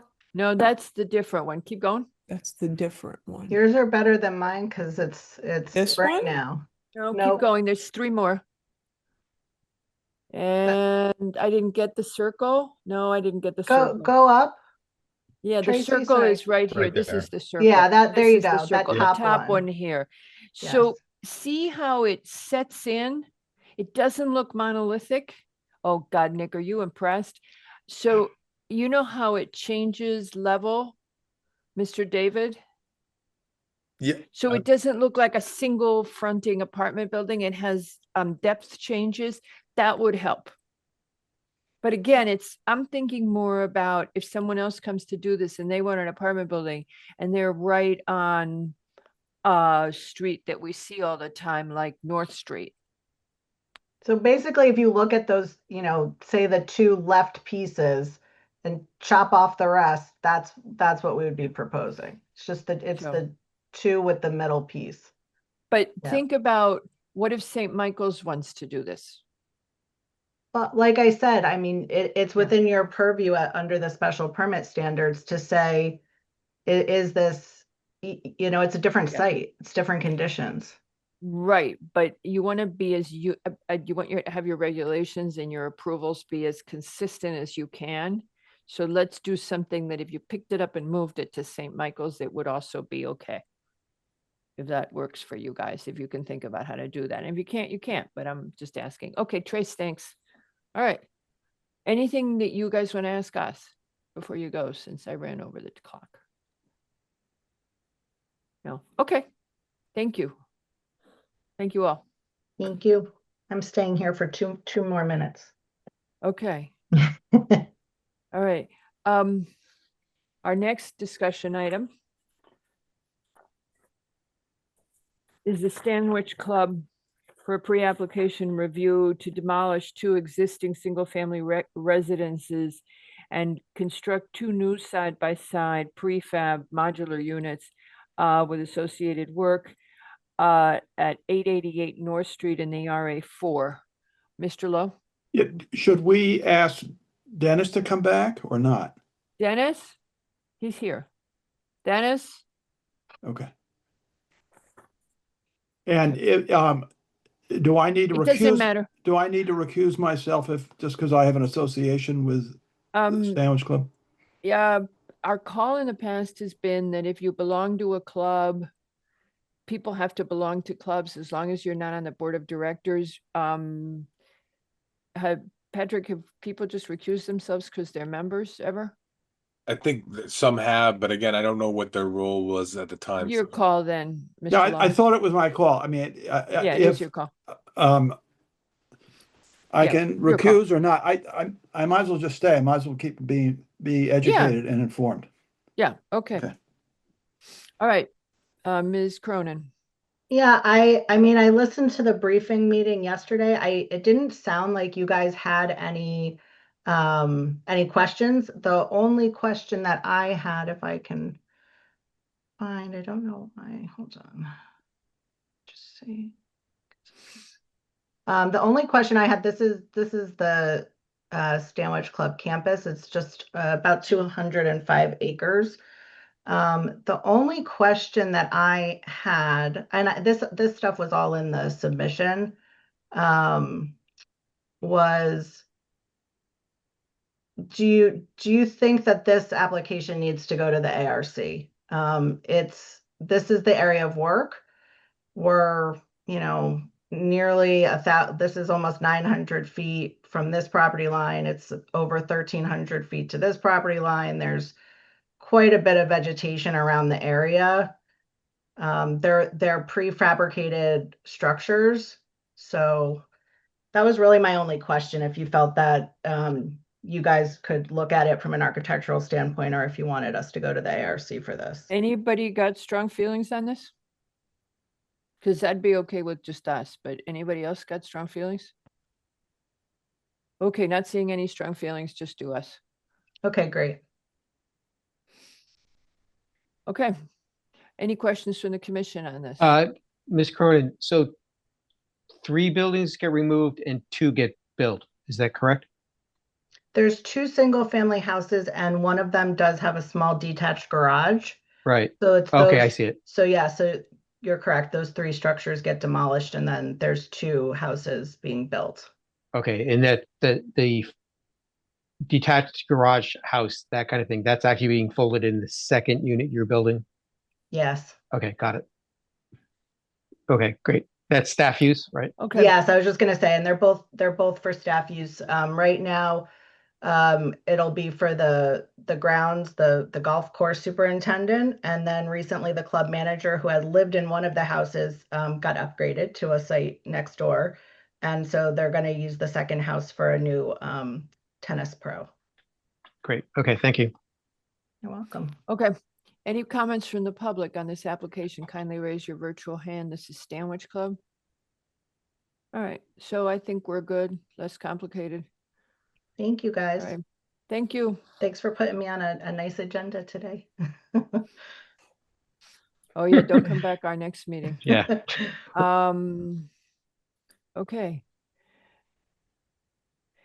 Our next item is to talk quickly about I want to talk quickly about the ARC thing. We mentioned it yesterday. We will require a regulatory change in order to draw from people on the commission to be on the sign committee.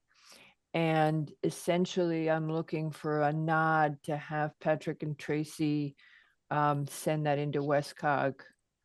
All we're going to do is just expand the membership to include, on the sign committee, to include both P&Z and ARC. And we now have 2 volunteers, and Noel and Nick, who would be, or it could be all of us.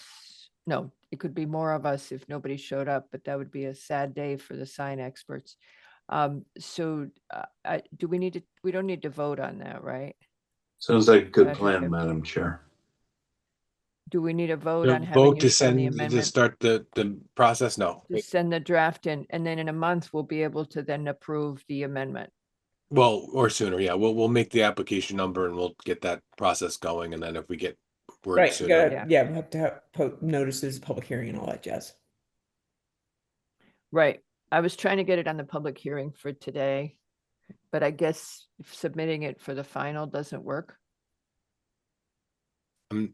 No, well, we would, Well, I mean, I sent you guys the language. but we would have to have those WestCog and Right, the it's got to also first time- be posted with the the town first time- clerk 10 days ahead of time. I mean, there's just procedural. No, we wouldn't. things. We wouldn't approve it, but we would have had the first public hearing on the reg, like we did with 6110. Right, you can't have your first public hearing unless it's been in the town clerk's office for 10 days.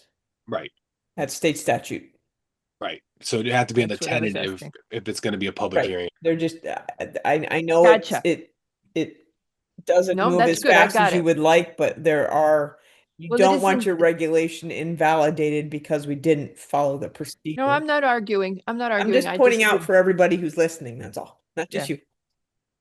Yep. Okay. So my only urgency with this is I hate to disappoint applicants that No, they're waiting we for get it. Yeah, a little absolutely. thing. Yep. Okay. Okay. So that's that. And so they'll send it in and then we'll be able to act accordingly and we'll hopefully hear it at the next meeting. And that would be our first hearing of it, even if Westcott hasn't answered us. Correct. We can do that. Okay. We just All can't right. close and vote. All Yep. right. Okay.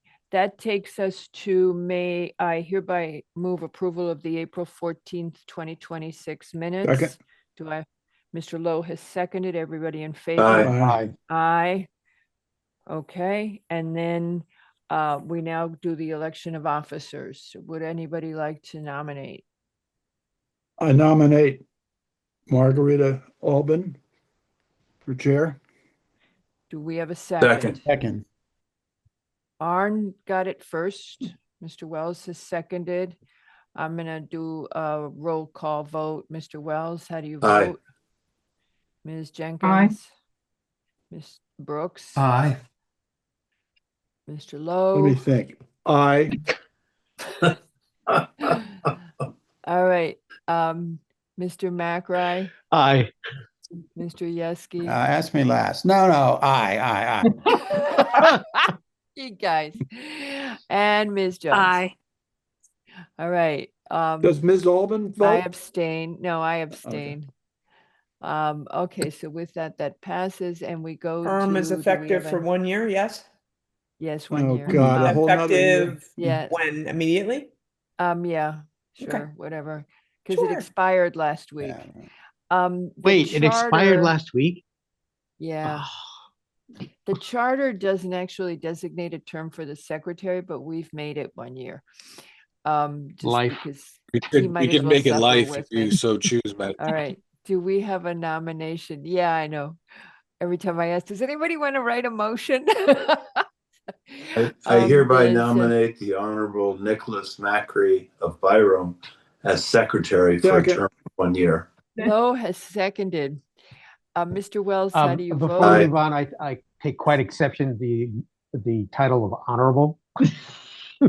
Okay. Well, it was Are kind of you a suggestion. It dishonorable? wasn't really a title. Oh, Oh, it's It's a just Byram's mere okay, suggestion. That's better. If it was a mere suggestion, that's fine. He's There we go. dishonorable, Mr. McRae. Okay. Arn, Aye. Mary, Aye. Brooks, Aye.